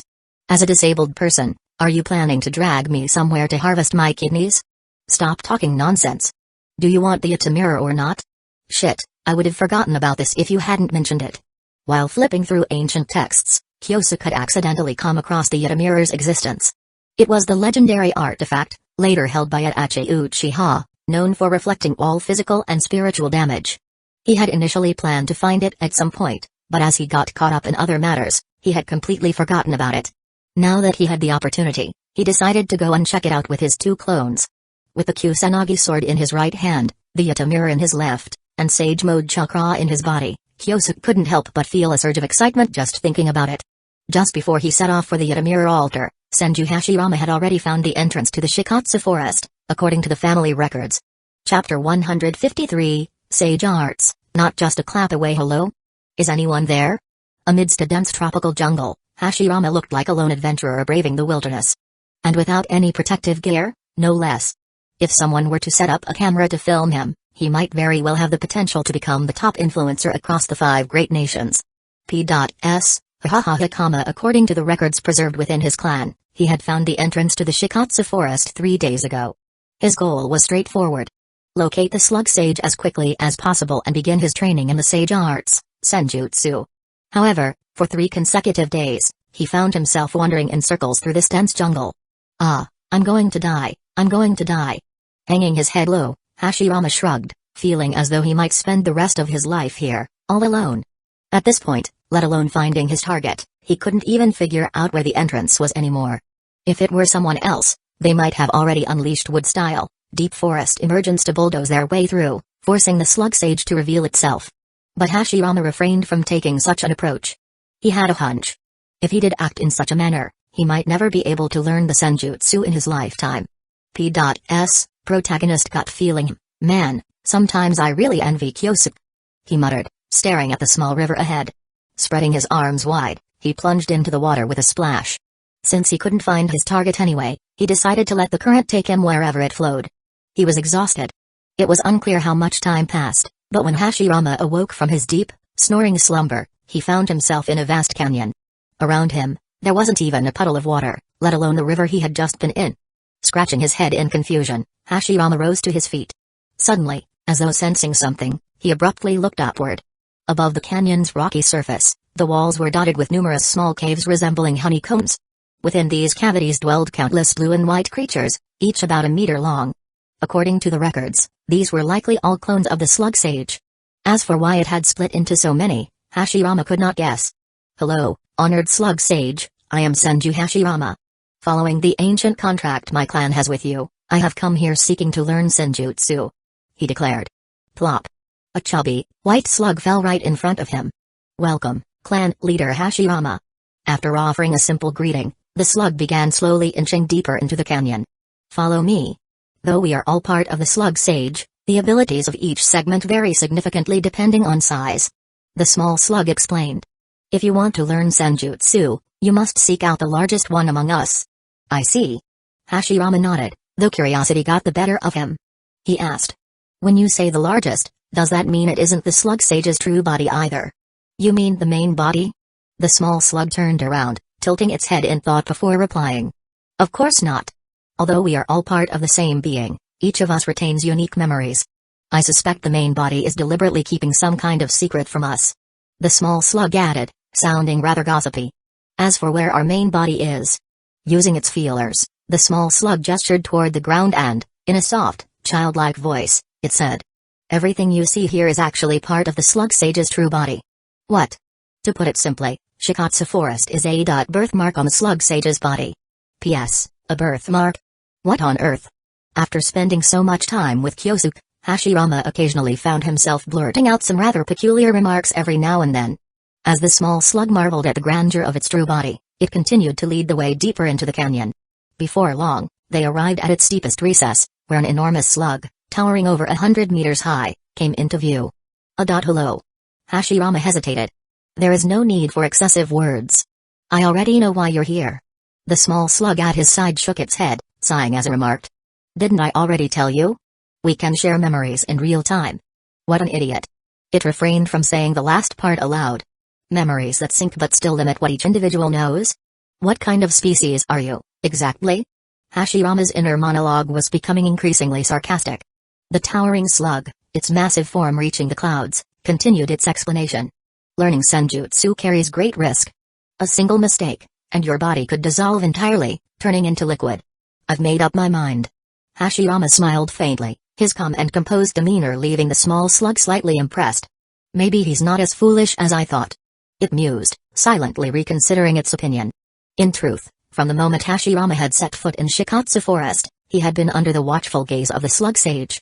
When faced with despair and solitude, a person's true nature and character are revealed most clearly. The slug sage had to admit, the reincarnations of Ashura were truly remarkable. Worthy of trust and recognition in every lifetime. Indeed, Hashirama wasn't the first reincarnation of Ashura to find this place. Over the past millennia, many others had come before him, each seeking to inherit and master senjutsu. Having done this countless times, the slug sage skillfully lowered its enormous body and swallowed the utterly bewildered Hashirama whole in a single gulp. To learn the senjutsu of the Shikatsu Forest, one must drain inside the slug sage's body. Otherwise, even as a reincarnation of Ashura, the chances of failure would still exceed 80%. Calm your mind and focus. Feel the natural energy flowing within me. The slug sage instructed. And so, Hashirama began his journey into sage mode training. Meanwhile, the giant sage found itself lost in memories of the past. I believe he's the 8th reincarnation of Ashura that came to Shikatsu Forest. It mused. Throughout all these years, only about a dozen humans have successfully mastered the sage arts. The fastest one, as I recall, took 3 weeks. The sheer passage of time had blurred its memory, but it was confident about the general time frame. Judging by this boy's naive and somewhat silly demeanor, the slug sage estimated it would take him at least a month to grasp the basics. Wait. The slug sage blinked. Figuratively, of course. But what it saw shocked it. The normally wild and violent natural energy, upon entering Hashirama's body, behaved as meekly and docile as a tamed animal. Far from causing chaos or overwhelms his body, it showed not even the slightest hint of resistance. What's going on? Could it be that this boy has already trained in senjutsu before? No, that's not the case. His behavior clearly shows this is his first time training. Carefully observing the changes within its body, the slug sage found itself utterly baffled. An hour passed in silence. Suddenly, the enormous slug shuddered, then promptly spat out Hashirama from its body. Cough, cough, cough. Shivering with disgust, Hashirama rubbed at his arms as if to rid himself of goosebumps. He swore to himself that he would never set foot in there again.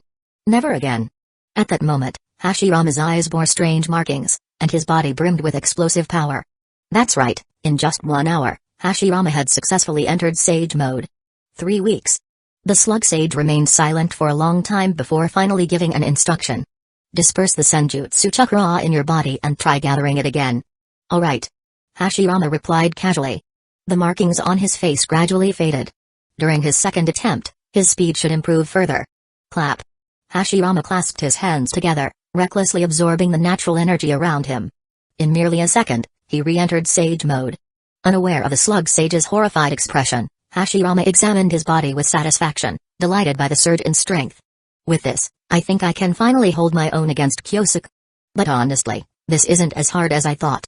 Chapter 154, Yaoi Awakening Land of Fire, Central Battlefield Date Trigrams Twin Lions Crumbling Attack. Violent chakra surged forth, taking the form of lion heads, casting Hyuga Yaoi in an otherworldly, bewitching radiance. Having long grown accustomed to the chakra of the Otsutsuki clan, her body had undergone a monumental transformation. The once brilliant and dazzling twin lion fists had now morphed into an eerie purple hue. While delivering physical strikes, the technique could simultaneously inflict devastating damage to internal organs. Unless one employed a defensive ninjutsu, a single palm strike was essentially a death sentence. Her veins bulged grotesquely as her enhanced vision scanned the surroundings. With her heightened ocular prowess, Hyuga Yaoi quickly locked onto an enemy squad several kilometers away in an instant. Let's go. Kill them. She commanded. The subordinates at her side were a group of loyal followers she had meticulously cultivated over recent years. With the allure of lifting the caged bird curse, she had successfully won over most members of the branch families. Why not all of them? Because in this world, there are always those who refuse change. They didn't care about fairness or freedom for themselves, as long as everyone else suffered together, that was enough. When faced with someone like Yaoi, who dared to fight against her fate, others often sneered with cruel mockery. Unable to bear the sight of anyone succeeding where they had dared not try.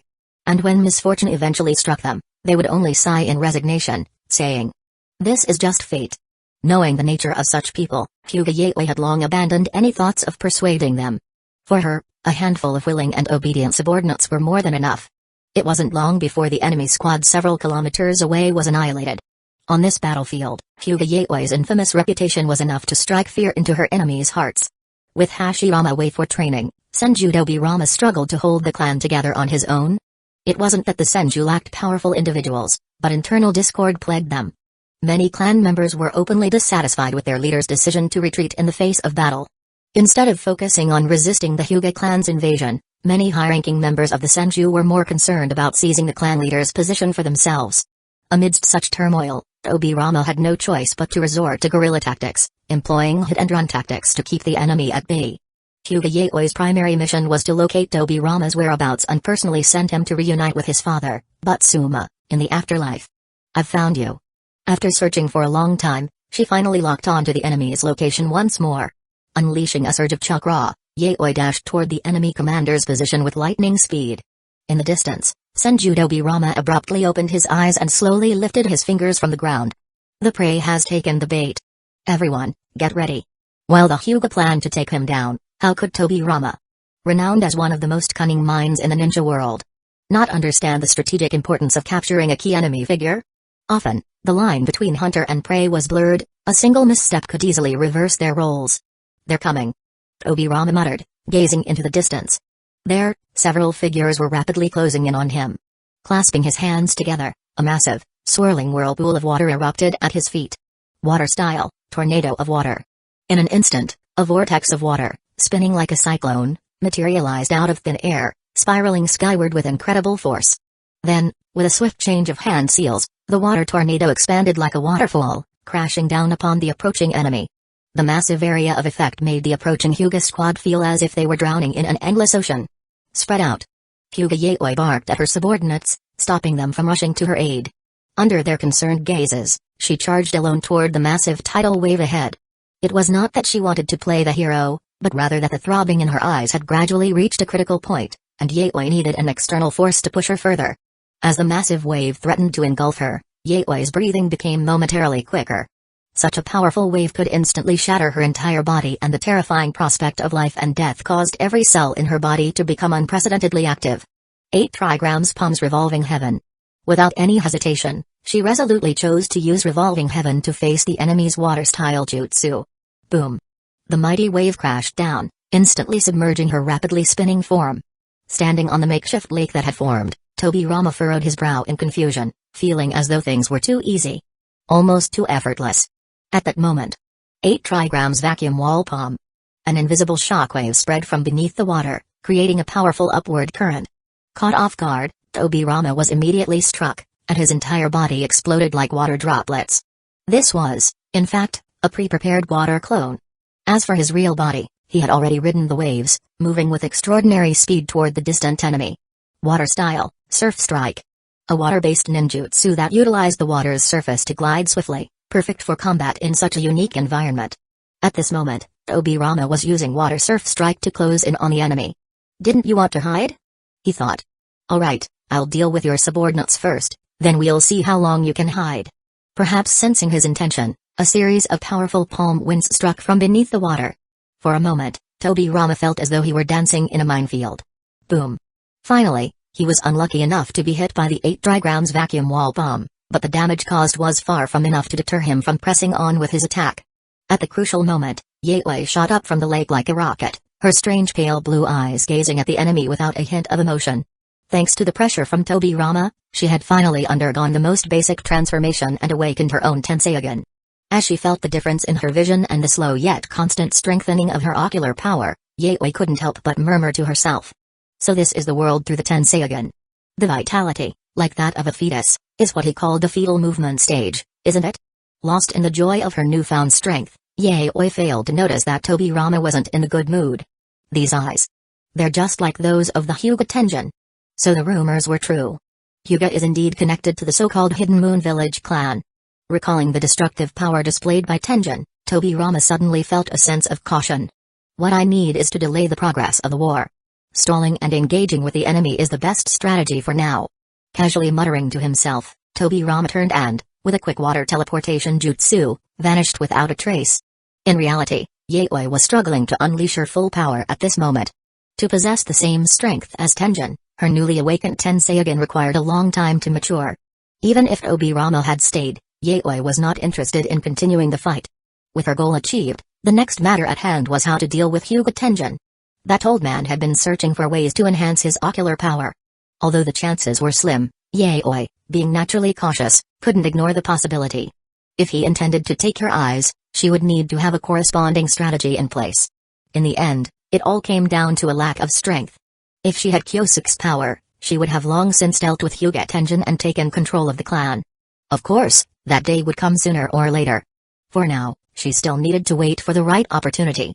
Chapter 155, Madara. A visit to the widow's doorstep clan leader. This is the perfect opportunity, we absolutely cannot let it slip by. After so many years, the Senju have finally reached their dead end. If we join forces with the Hyuga, we can definitely annihilate them. We're only one step away. Just one more step, Lord Madara. Having just awakened from his sleep, Madara found his courtyard completely surrounded by a crowd of people, leaving no room to breathe. These individuals were the influential figures of the clan. Seasoned warriors with remarkable achievements on the battlefield, at the very least. Even someone like Madara couldn't afford to take their presence lightly. Of course, this was not an attempted coup. The Uchiha were not the Senju and had no interest in such hypocritical pretenses. Today, the crowd had gathered for one purpose, to request the clan leader's permission to initiate war. The target, naturally, was none other than the now turbulent Senju clan. With Senju Hashirama missing and Tobirama left to hold the fort alone, many believed it marked the beginning of the Senju clan's ultimate downfall. Some even spread rumors within the clan, claiming that Hashirama had been gravely injured and perished halfway through his return. To this, Madara held nothing but disdain. In his view, there was no way Kyosuke could have taken Hashirama down himself. That man's skin was as thick as armor, it wouldn't be so easy to bring him down. As for whether to initiate war. After a moment of silence, Madara decisively said, "Send more personnel to the borders and continue to divert the enemy's attention." Understood. The crowd's spirits instantly lifted upon hearing his command, their eagerness evident as if they couldn't wait to charge to the front lines and clash with the Senju. Such was the depth of the enmity between the two clans. Even if Madara had no desire to exploit the enemy's weakened state, he couldn't disregard the clan's interests for the sake of personal feelings. At times, he truly envied Kyosuke. carefree, unrestrained, and unburdened by duty, doing whatever he pleased. Uzumaki or Senju. What did it matter? If he wasn't satisfied, he'd attack.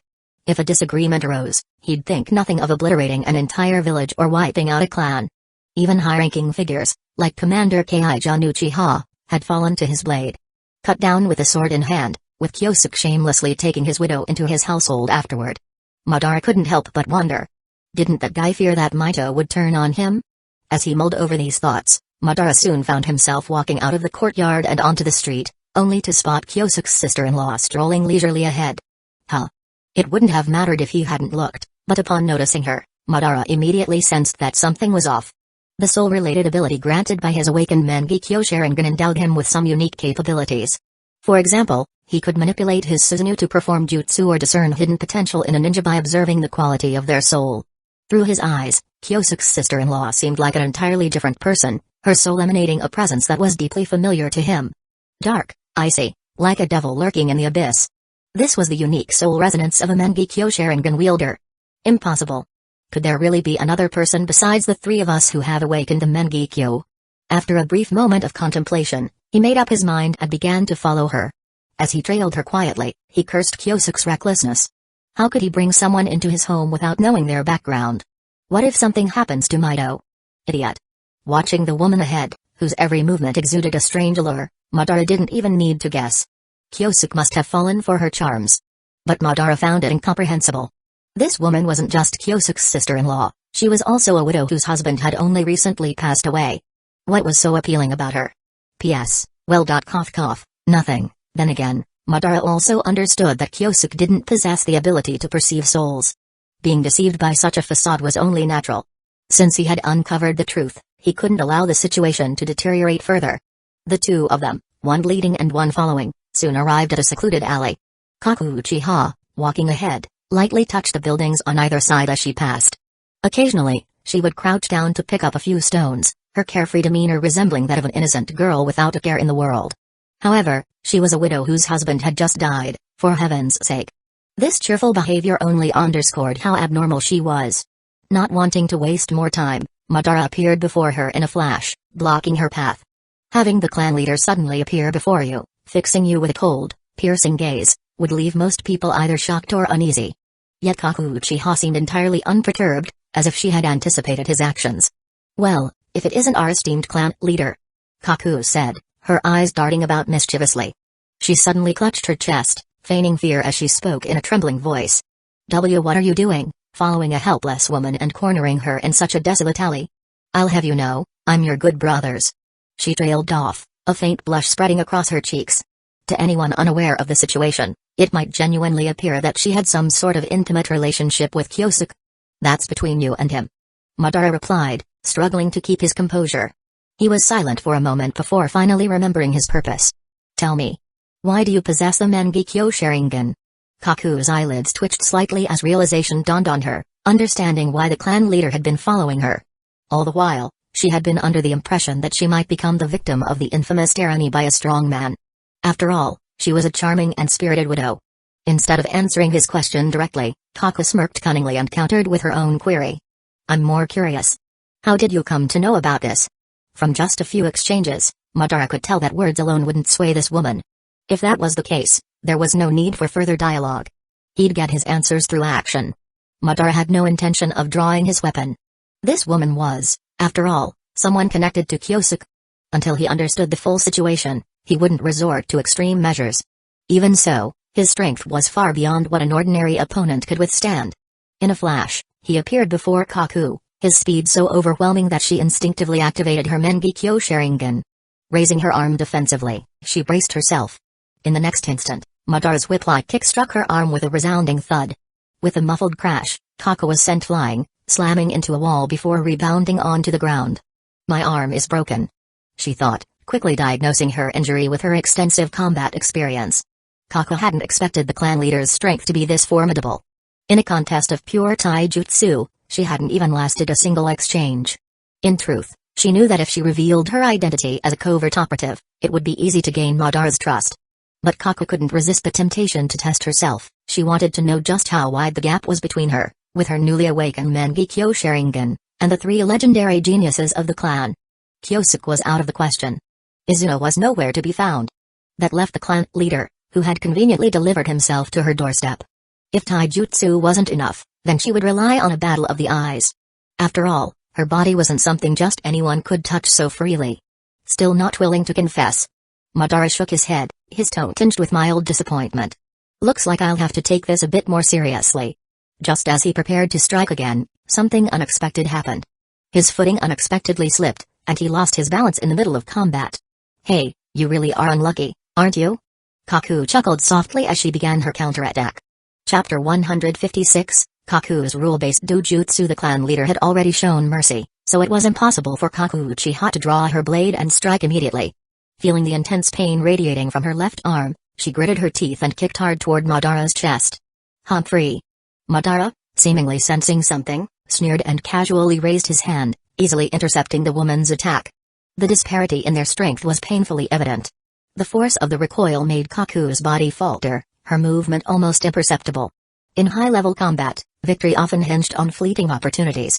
Imitating the woman's earlier movement, Madara raised his foot and kicked fiercely with a roar. If the kick landed, Kaku Uchiha's fate would likely be no different from that of Pain. Crushed under the feet of Sage Mode Naruto. At the crucial moment, Madara suddenly lost his footing, and the ground beneath him unexpectedly crumbled. The ground is collapsing? Affected by the tremor, his stance was thrown off, and his all-out attack missed its mark. Ignoring the woman's wide-eyed expression of fear, Madara frowned as he looked at the ground beneath him. A multitude of thoughts raced through his mind. Is this a coincidence? No, 2 unexpected occurrences in such a short time can't be a coincidence. Then it must be a trap, she said in advance. My actions were merely coincidental. Suddenly, a particular scene flashed in his mind. Before turning into the alley, the woman had repeatedly touched the ground and the walls. Her behavior was abnormal, and it was highly likely she was up to something back then. Staring at her bright Mangekyo Sharingan, Madara asked in a deep voice. Is this your ability? Guess. Kaku winked, clearly unwilling to give a direct answer. Madara was not particularly bothered by her response. Even as a clan leader, he could not force a clan member to reveal the secret of their abilities. Interesting. By now, Madara had realized that the woman was not particularly panicked. This meant that his earlier assumptions were likely wrong. Could it be that Kyosuke knew she had successfully unlocked the Mangekyo and took her in because of that? Considering the woman's identity, Keijan Uchiha's death, and the conditions for awakening the Mangekyo, a bold thought suddenly crossed Madara's mind. I see now, no wonder. By piecing together several factors, Madara quickly deduced the truth. You're Kyosuke's subordinate? He directly asked. Kaku Uchiha shyly lowered her head, acting as though she was too embarrassed to answer. Sighing in exasperation, Madara deactivated his Sharingan, clearly having no intention of making another move. Seeing this, Kaku stopped acting and bowed respectfully, speaking softly. Clan leader, I wonder if you could offer me some advice on how to use the Mangekyo Sharingan? Now that he was certain of her identity, Madara's attitude shifted dramatically. His expression softening ever so slightly. He was even pleased to discover another Mangekyo user within the clan. This place isn't suitable. Let's go to the training ground in the south. Understood. By the way, did Kyosuke not give you any guidance? The Lord has been traveling for a long time, and I've yet to have the opportunity to receive his favor. What a perfect way to say haven't had the chance. Madara Uchiha took a deep breath, deciding not to bother with Kyosuke's family issues any longer. Training ground. The woman gently crouched down and touched the solid floor with her hand. To help the clan members practice better, the arena in the training ground had been built using one of the hardest minerals found in the shinobi world. Ordinary fire-style ninjutsu, let alone causing damage to it, would leave barely a trace unless the caster possessed extraordinary power. But shortly after she made contact, the arena began to tremble violently, and in the center, a deep pit with a diameter of over 3 meters suddenly caved in. Your dojutsu isn't meant for construction, is it? Madara silently complained. Of course not. Kaku smiled sweetly as she walked over and gestured for the clan leader to hand her his sword. The reason it collapsed isn't because I tampered with it, but because it was supposed to be like that. As she spoke, she lightly flicked the Madara's sword. The next moment, the highly conductive chakra metal sword split into 2 halves right down the middle. I can alter the original reality of objects by simply touching them. The arena and the sword didn't break because they weren't strong enough, it broke because I rewrote their reality when they were created. Kaku Uchiha's right eye dojutsu allowed her to rewrite the physical laws of things by touching them. In simple terms, she could forcibly change the already existing state of things according to her own will. For example, the arena beneath was originally solid, but through her rewriting, it was as if a deep pit had been dug beneath it during construction. I see. Truly an impressive dujutsu. Madara commented, but his gaze remained fixed on the broken sword. Having never been concerned with money before, Madara hadn't understood its true value. However, Madara Uchiha had become well acquainted with its worth after assuming the role of clan leader. Since taking on the leadership of the Uchiha clan, he had been inundated with letters from various officials all day long, either requesting resources or outright demanding money. Oftentimes, he fantasized about how wonderful it would be if his own dujutsu could create money. I'm definitely making him pay for this when he gets back. Madara thought to himself, unwilling to reprimand his subordinate, so he decided to blame the matter on Kyosuke instead. As for my other dujutsu, it also requires touch to activate. She lightly tapped the clan leader's arm, and with a flash of light from her left eye, Kaku quickly sprinted to the opposite side of the arena. Seeing this, Madara remained standing with his arms crossed in a posture full of arrogance. On the outside, he appeared perfectly calm, but inside, he was in turmoil. This woman's dujutsu was so mysterious, who could guess what her other ability might be? After waiting and waiting, nothing unusual happened. Did the technique fail? Madara wondered, just as a massive pile of bird droppings, falling from a height of 100 meters, came crashing toward him. Madara took a deep breath. Even the great Madara, famous throughout the land of fire, had to retreat when faced with a rain of bird droppings. Leaping backward with force, he easily jumped 4 or 5 meters away. But unexpectedly, as Madara's feet touched the ground, the surrounding arena cracked extensively. Is it because of the deep pit in the center? Madara twisted his body, spinning in midair as he flew across the arena. His posture was elegant, but both he and Kaku knew that if he were facing an opponent of equal strength, 2 mishaps like this could lead to serious consequences. Kaku smiled slightly, clearly pleased with Madara's embarrassed situation. This is my second ability, I can absorb others' luck by touching them. Unlucky. Madara pondered for a few seconds, unsure of how to evaluate this bizarre dujutsu. It seemed impressive at first glance, but upon further reflection, it was hard to pinpoint exactly what made it so remarkable. Forget it. I should just teach her the basic skills after all. Feeling somewhat troubled, he decided to skip over the advanced ocular techniques and instead focus on detailed explanations about how to conserve chakra and awaken the Susanoo. Kaku Uchiha listened attentively, quickly absorbing the rare and invaluable knowledge. When the lesson ended, seeing the woman's face filled with lingering curiosity, Madara paused for a moment before suddenly extending an invitation. Now is the time to make use of capable individuals. Would you be willing to become the commander of a legion? Me? Kaku smiled slightly, a thought of her agreement with Lord Kyosuke flashing through her mind. If I become the commander, I should be able to help you even more effectively, right? Chapter 157, The Old Man Who Gave Secret Technique. I'll take my leave now. Hashirama bid farewell with utmost courtesy. In his heart, the great slug was almost akin to a master. Go ahead. The great slug said, narrowing its eyes as it watched the prodigiously talented Senju clan leader depart. If it were to describe Hashirama's potential, it would say he was in no way inferior to his ancestor, Azura. Of course, the great slug, having had little contact with either of the two brothers, didn't know the full truth. Azura himself wasn't particularly gifted. Without the power bestowed by his father, he would have stood no chance against Indra. It was precisely this inherent unfairness that became the cornerstone of the 1,000-year feud between the brothers.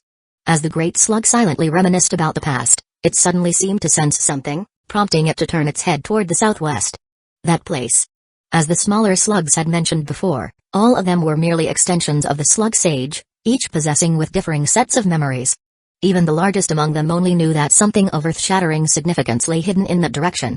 As for what exactly it was, it couldn't say. The gaps in its memory left the great slug with a lingering sense of unease. What it did know, however, was that the very existence of the Shikatsu forest was intertwined with guarding that secret. For millennia, there had been no disturbances in that direction. Yet now, an unexpected change has occurred. Is it because of him? The only explanation the great slug could think of was the recently departed leader of the Senju clan. But why him? What kind of secret had the slug sage concealed within the Shikatsu forest? Though somewhat puzzled, it did not dwell on the matter. Before long, the tranquility of the canyon returned to its usual state. Following the guidance of the smaller slugs, Hashirama leisurely made his way north, heading towards the barrier that marked the exit of the Shikatsu forest. After about half an hour later, having traveled over 70 kilometers, he finally reached his starting point.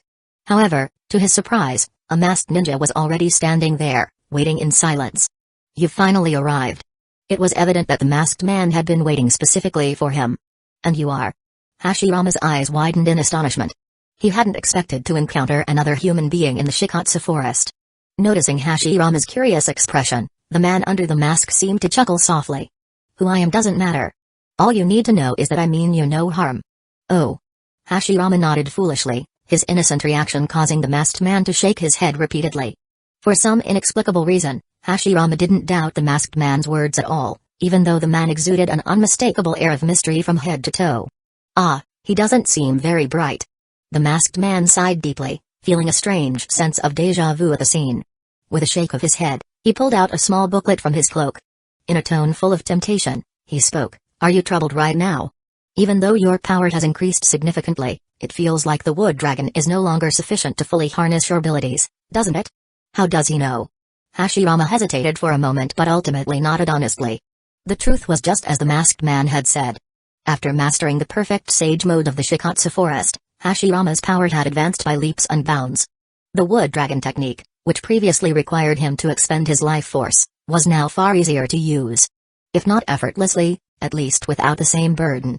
The problem, however, lies in the fact that according to the ancient texts of the Senju clan, the wood dragon technique was considered the pinnacle of wood style. There were no more advanced secret techniques to pursue beyond it, leaving Hashirama deeply troubled. "Do you see this?" The masked man waved the booklet in his hand, continuing to entice him. "It contains secret techniques far more powerful than the wood dragon, and there are quite a few of them. Do you want to learn them?" "I do." "Ha ha ha ha." The masked man laughed heartily. Suddenly he condensed a terrifying amount of chakra into his fist, so tangible it seemed to solidify. "Take one punch from me, and you learn the right to learn them." Without waiting for Hashirama to reconsider, the masked man moved swiftly. In a flash, he appeared directly in front of the Senju clan leader. Yang's supreme fist, Sun Fist. Amid the dense concentration of chakra, a fleeting sun-shaped symbol flickered for a moment. Danger. Alarm bells rang in Hashirama's mind, prompting him to immediately enter sage mode. Crossing his arms defensively in front of his chest, he braced himself to take the masked man's attack head-on. With a resounding boom, the air burst apart with an explosive roar that reverberated painfully in his ears.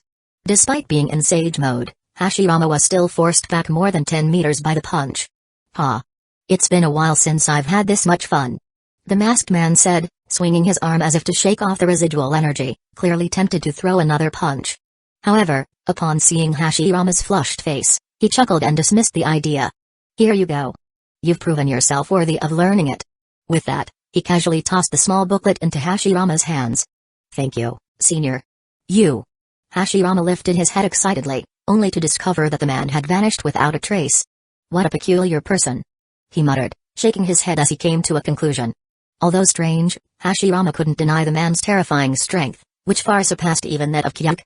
The punch's strength was undoubtedly more fearsome than the attack Hidaneti village had suffered back then. Had he been his former self, he might not have survived the blow. "There are truly many powerful individuals out there," he murmured. Clutching the booklet in his hands, Hashirama decided not to rush out of the forest. Instead, he found a clean spot, sat down, and began studying its contents with focus. Advent of a world of flowering trees. Seems to be an advanced version of deep forest emergence. Wood golem technique. Wow, this one's incredible. And this sage art. This is. Hashirama's pupils widened as if he had stumbled upon something truly extraordinary. Meanwhile, the masked man traveled westward until he reached a concealed cave entrance. With a subtle movement of his hands, he formed a seal. The space before him rippled like water. Stepping forward, it felt as though he had crossed into another dimension. He found himself in a vast hall, dimly lit, with towering pillars stretching upward and high platforms lining both sides. On these platforms sat emaciated figures, each resembling a dried corpse. At the center stood a statue with a grotesque visage, its features twisted and far from human. Beneath the statue lay a cushion, upon which sat a frail old man with his eyes tightly shut. The people in the hall, all skeletal and frail, resembled mummies from an ancient pyramid. However, if an outsider were to witness this scene, they would likely be paralyzed with fear, or worse, lose control entirely. This was because every single mummy emanated an overwhelming, bone-chilling aura. The masked man silently surveyed his surroundings, let out a sigh, and muttered under his breath. 30 more years. How am I supposed to endure that long? Ugh, could one of you wake up early? Just to chat with me, if nothing else. In that moment, The enigmatic and profound demeanor the masked man had shown before Hashirama vanished entirely. He was now like a bored child, making a racket in the vast and empty hall. After some time, as if exhausted, he removed his mask and carelessly tossed it aside. Raising his head slowly, he gazed at the plaque at the top of the hall. On it, 2 bold characters were deeply engraved: Shinobi Sect. Chapter 158, The Return. Mido is pregnant. Time passed quickly, and in the blink of an eye, several days had gone by. The news that Kaku Uchiha had become the commander of the military legion caused a small stir within the clan. Upon hearing this, the first reaction of most people was to associate it with Kyosuke Uchiha.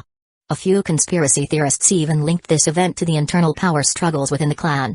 They believed that Kyosuke had secretly maneuvered behind the scenes, using the clan leader's trust in him to force his sister-in-law into the position of legion commander. Amidst all the suspicions, Kaku Uchiha's rise to power was far from smooth. Fortunately, she had never been a weak woman. On her first day in office, Kaku gathered the entire legion at the training ground and, under the watchful eyes of all, initiated an internal competition within the legion. "I'm a simple person. Whoever has the ability can rise to power," she announced. "The position of vice commander and the various leadership roles are open. If you have the courage, come and try for them." For many of the civilian-born ninjas, this was almost like a chance to rise to prominence in one step.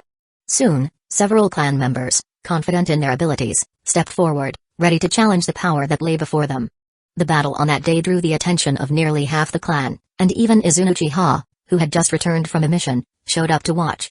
Before long, the vice commander and leaders all stepped forward. These were individuals who had carved their way to the top through sheer strength. Everyone expected the matter to end there, but to their surprise, the newly appointed commander, Kaku Uchiha, suddenly stepped forward and declared she would personally test the resolve of a few of her subordinates.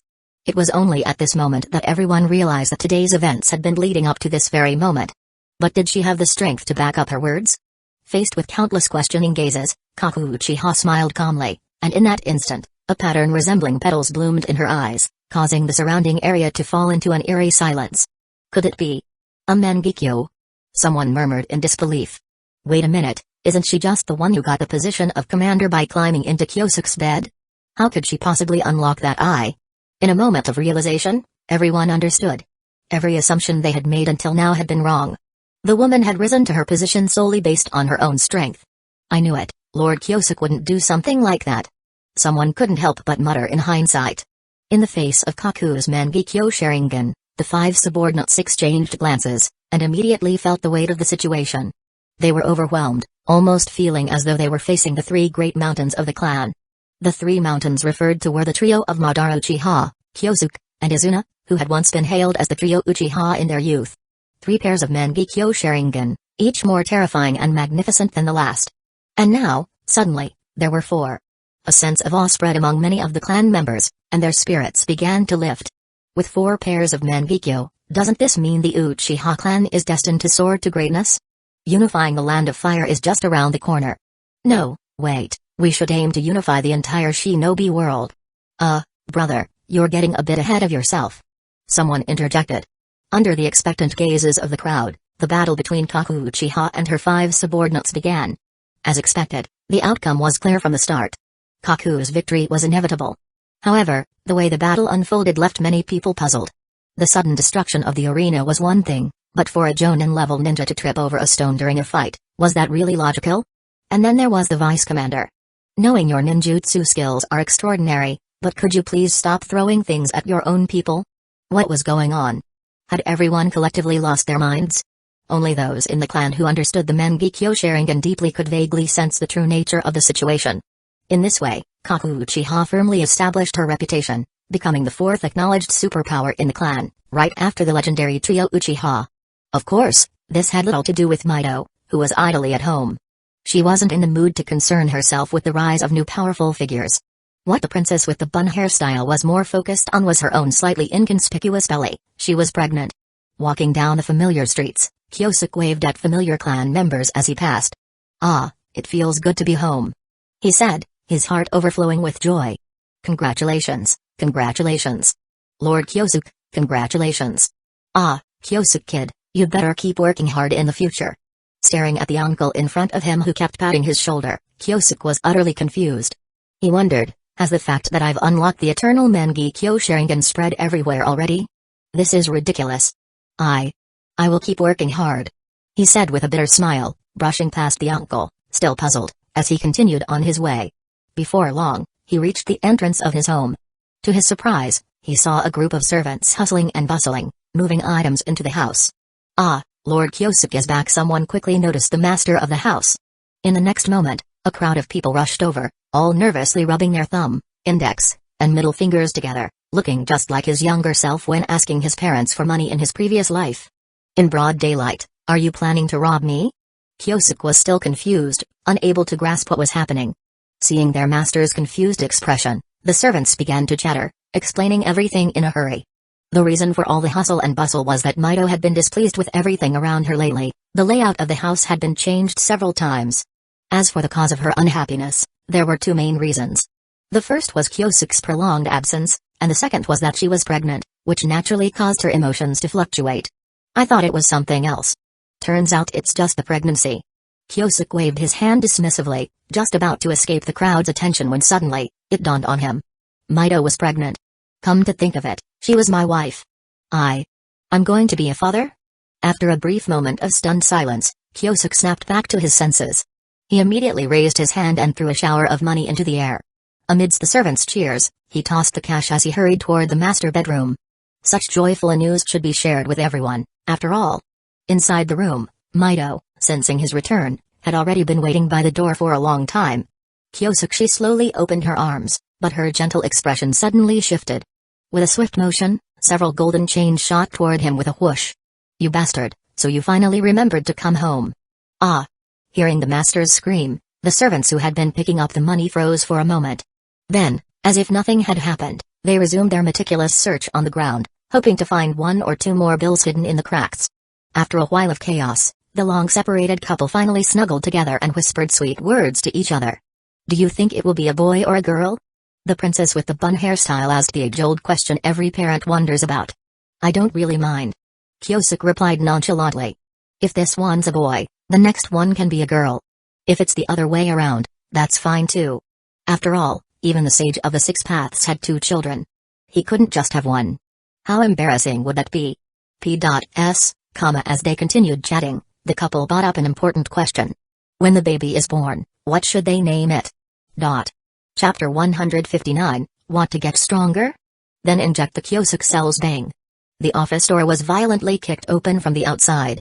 Madara Uchiha, engrossed in his work with his head lowered, sighed softly, fully aware that it was that bastard Kyosuke who had returned. Besides him, no one else in the clan would dare to act so insolently. And yet, frustratingly enough, Madara could do little about it. Being the clan leader truly felt suffocating at times. Rolling his eyes in exasperation, Madara raised his head and, with a sour tone, said, Well, our esteemed Lord Kyosuke actually remembered to come back." Ignoring Madara's complaints, Kyosuke walked in, his expression unusually solemn, and said, "This time, during my travels, I made an important discovery." "What is it?" Seeing the rare seriousness in Kyosuke's demeanor, Madara immediately straightened up. He could tell this matter wasn't trivial. Was it some new scheme from the Senju? Or perhaps unrest stirring again in the land of wind? "I discovered." With his hands clasped together, elbows resting on the desk, Kyosuke narrowed his eyes, his gaze brimming with smug satisfaction. "That I'm going to become a father." Madara's face fell instantly. His expression darkened as he pointed towards the door and barked. "You have 3 seconds. Get out of here and go back to wherever you came from." "Don't be like that." Kyosuke grinned mischievously, turning his head slightly to give Madara a sidelong glance. Covering his mouth with his hand, he teased. No way. You're not jealous of me, are you?" Seeing Madara about to explode, with even the blue Susanoo beginning to form around him, Kyosuke quickly cleared his throat and changed the subject. "Have you heard? Hashirama has reappeared. I've already received the news." Madara shot a sharp glare at Kyosuke before letting go of his hostility, and the two promptly shifted their focus to the pressing matter at hand. Knowing Hashirama's personality, it's unlikely he'd disappear during a war without good reason. Madara remarked. "That leaves only one explanation. He must have been searching for a way to deal with Hyuga Tenjin. And judging by the situation now, it seems he's succeeded." The two exchanged a glance and fell into brief silence. No one understood Hashirama's strength better than they did. Even someone as formidable as Kyosuke wouldn't dare underestimate him. Already standing at the pinnacle of Kage-level strength, any breakthrough Hashirama achieved would undoubtedly elevate him into the realm of the Super Kage level. Even without mastering more advanced wood-style techniques, his natural growth over time would inevitably propel him to that height. Such was the terrifying potential of the god of shinobi, Senju Hashirama. Report. A ninja from the intelligence department arrived, handing the two leaders the latest intelligence report. Senju Hashirama has appeared, using a massive and peculiar flower to decisively defeat the advancing Hyuga army. High-ranking members, including Hyuga Yaoi and Hyuga Kinshai, have all been captured. Currently, Senju Hashirama is facing off against Hyuga Tenjin, with a high likelihood of an imminent battle. Setting the intelligence report aside, the two exchanged glances and let out a simultaneous sigh. The Hyuga have lost. Regardless of whether Hashirama emerged victorious, the Hyuga were bound to face inevitable defeat. Even if Tenjin managed to escape, his clan would likely be eradicated from the shinobi world. That guy really is something else. Kyosuke muttered, stroking his chin. He hadn't expected that bowl-cut shinobi to master advent of a world of flowering trees so quickly. Across from him, Madara outwardly appeared calm. Yet, the hand resting on his thigh had long since clenched into a tight fist. When had his strength fallen behind those two? As much as he hated to admit it, Madara knew deep down that he currently had no way to contend with Hyuga Tenjin, who possessed the Tenseigan. As for Hashirama, there were no detailed updates yet, so the outcome of their clash remained unknown. But the man standing before him, Kyosuke, seemed like a completely different person. Thanks to his soul-peering ability, Madara could clearly sense the immense transformation Kyosuke had undergone.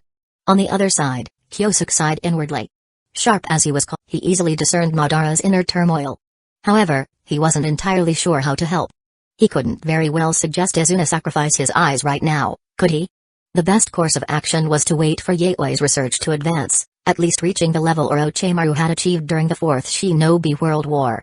By then, they could artificially create Sharingan or even stimulate high awakening through scientific methods. Take Shin, for example. A non-Uchiha who managed to achieve near Mangekyo level abilities. Thanks to Uchiha genetics, he even dared to claim the Uchiha name for himself. Beyond that, perhaps the Kyosuke cells could also assist Madara. If his ocular abilities ceased to be a hindrance, Madara's natural talent and intellect would undoubtedly allow him to surpass others. He might even awaken the perfect Susanoo with an ordinary Mangekyo Sharingan. Once Yaoi returns, I'll take Madara to meet her. Kyosuke mused. Only a handful of people, including Mido, were aware of Yaoi's existence. Considering his relationship with Madara and Izuna's safety, Kyosuke believed revealing a little wouldn't hurt. He had plenty of secrets, and Yaoi's presence was just one of them. Since it would be exposed eventually, letting Madara know in advance might even foster better cooperation between them. Once the issue of his eyes is resolved, Madara's strength will definitely improve greatly. In the future, he might even reach his canonical level. At that point, absorbing the Ten Tails wouldn't be out of the question. Who can say? As this thought struck him, Kyosuke's eyes suddenly lit up, as if he'd remembered something important. Do you have time in the coming days? Come with me to a place. He asked. For what?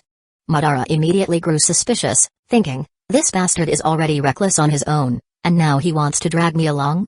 To burn incense and pray. Kyosuke replied with a wicked grin. Meanwhile, on the central battlefield of the Land of Fire. Wood style, wood dragon technique. Having returned from his training journey, Hashirama now soared through the skies, standing atop a massive wood dragon. Not far ahead, Hyuga Tenjin, cloaked in Tenseigan chakra mode, darted and weaved through the air, desperately evading a barrage of terrifying energy blasts. To be honest, this was the first time he found his opponent to be such a challenge. Though Hashirama's raw power didn't surpass his own, he clung to the fight tenaciously, like an unshakable curse. No matter how fiercely he fought, Hashirama showed no signs of faltering. The clan leader Tenjin couldn't help but wonder, how could your strength have grown so immensely in such a short time? Are you still unwilling to yield, Hyuga Tenjin? Hashirama clasped his hands together, continuously refining the chakra within his body. That small booklet he had obtained recorded many fascinating secret techniques. Unfortunately, time had been too short for him to study most of them in depth. The advent of the world of the flowering trees technique was unleashed to cleanse the battlefield and put an end to the feud between the Hyuga and Senju clans. As for the energy blasts the wooden dragon was currently spewing, they were an extended application of a technique described within that book. It wasn't just the wooden dragon. He had even gained the ability to use the wooden golem jutsu, a technique he hadn't fully mastered yet. This filled the gap in his arsenal, addressing his lack of long-range capabilities. Seeing the other party remain silent, Hashirama let out a resigned sigh and continued to manipulate the wood dragon, which unleashed relentless golden energy blasts. On the ground below, a group of onlookers watched the battle as if witnessing a grand spectacle. For the clash between the two clan leaders had long surpassed their understanding of what it meant to be a ninja. For those with slightly weaker eyesight, it was impossible to see through the layers of clouds to catch even a glimpse of their exchange. "How incredible!" murmured Yaoi, her arms bound and her body marked with sealing talismans bearing the word seal. She was using her Byakugan to observe the fierce battle in the sky. Unbeknownst to her, standing beside her, Senjudobi Rama was gazing at her with an odd, contemplative expression.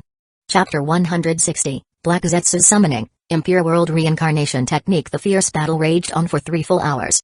By the end, most spectators had grown weary and left, unwilling to continue craning their necks to watch. After all, staring upward for so long made their necks unbearably sore.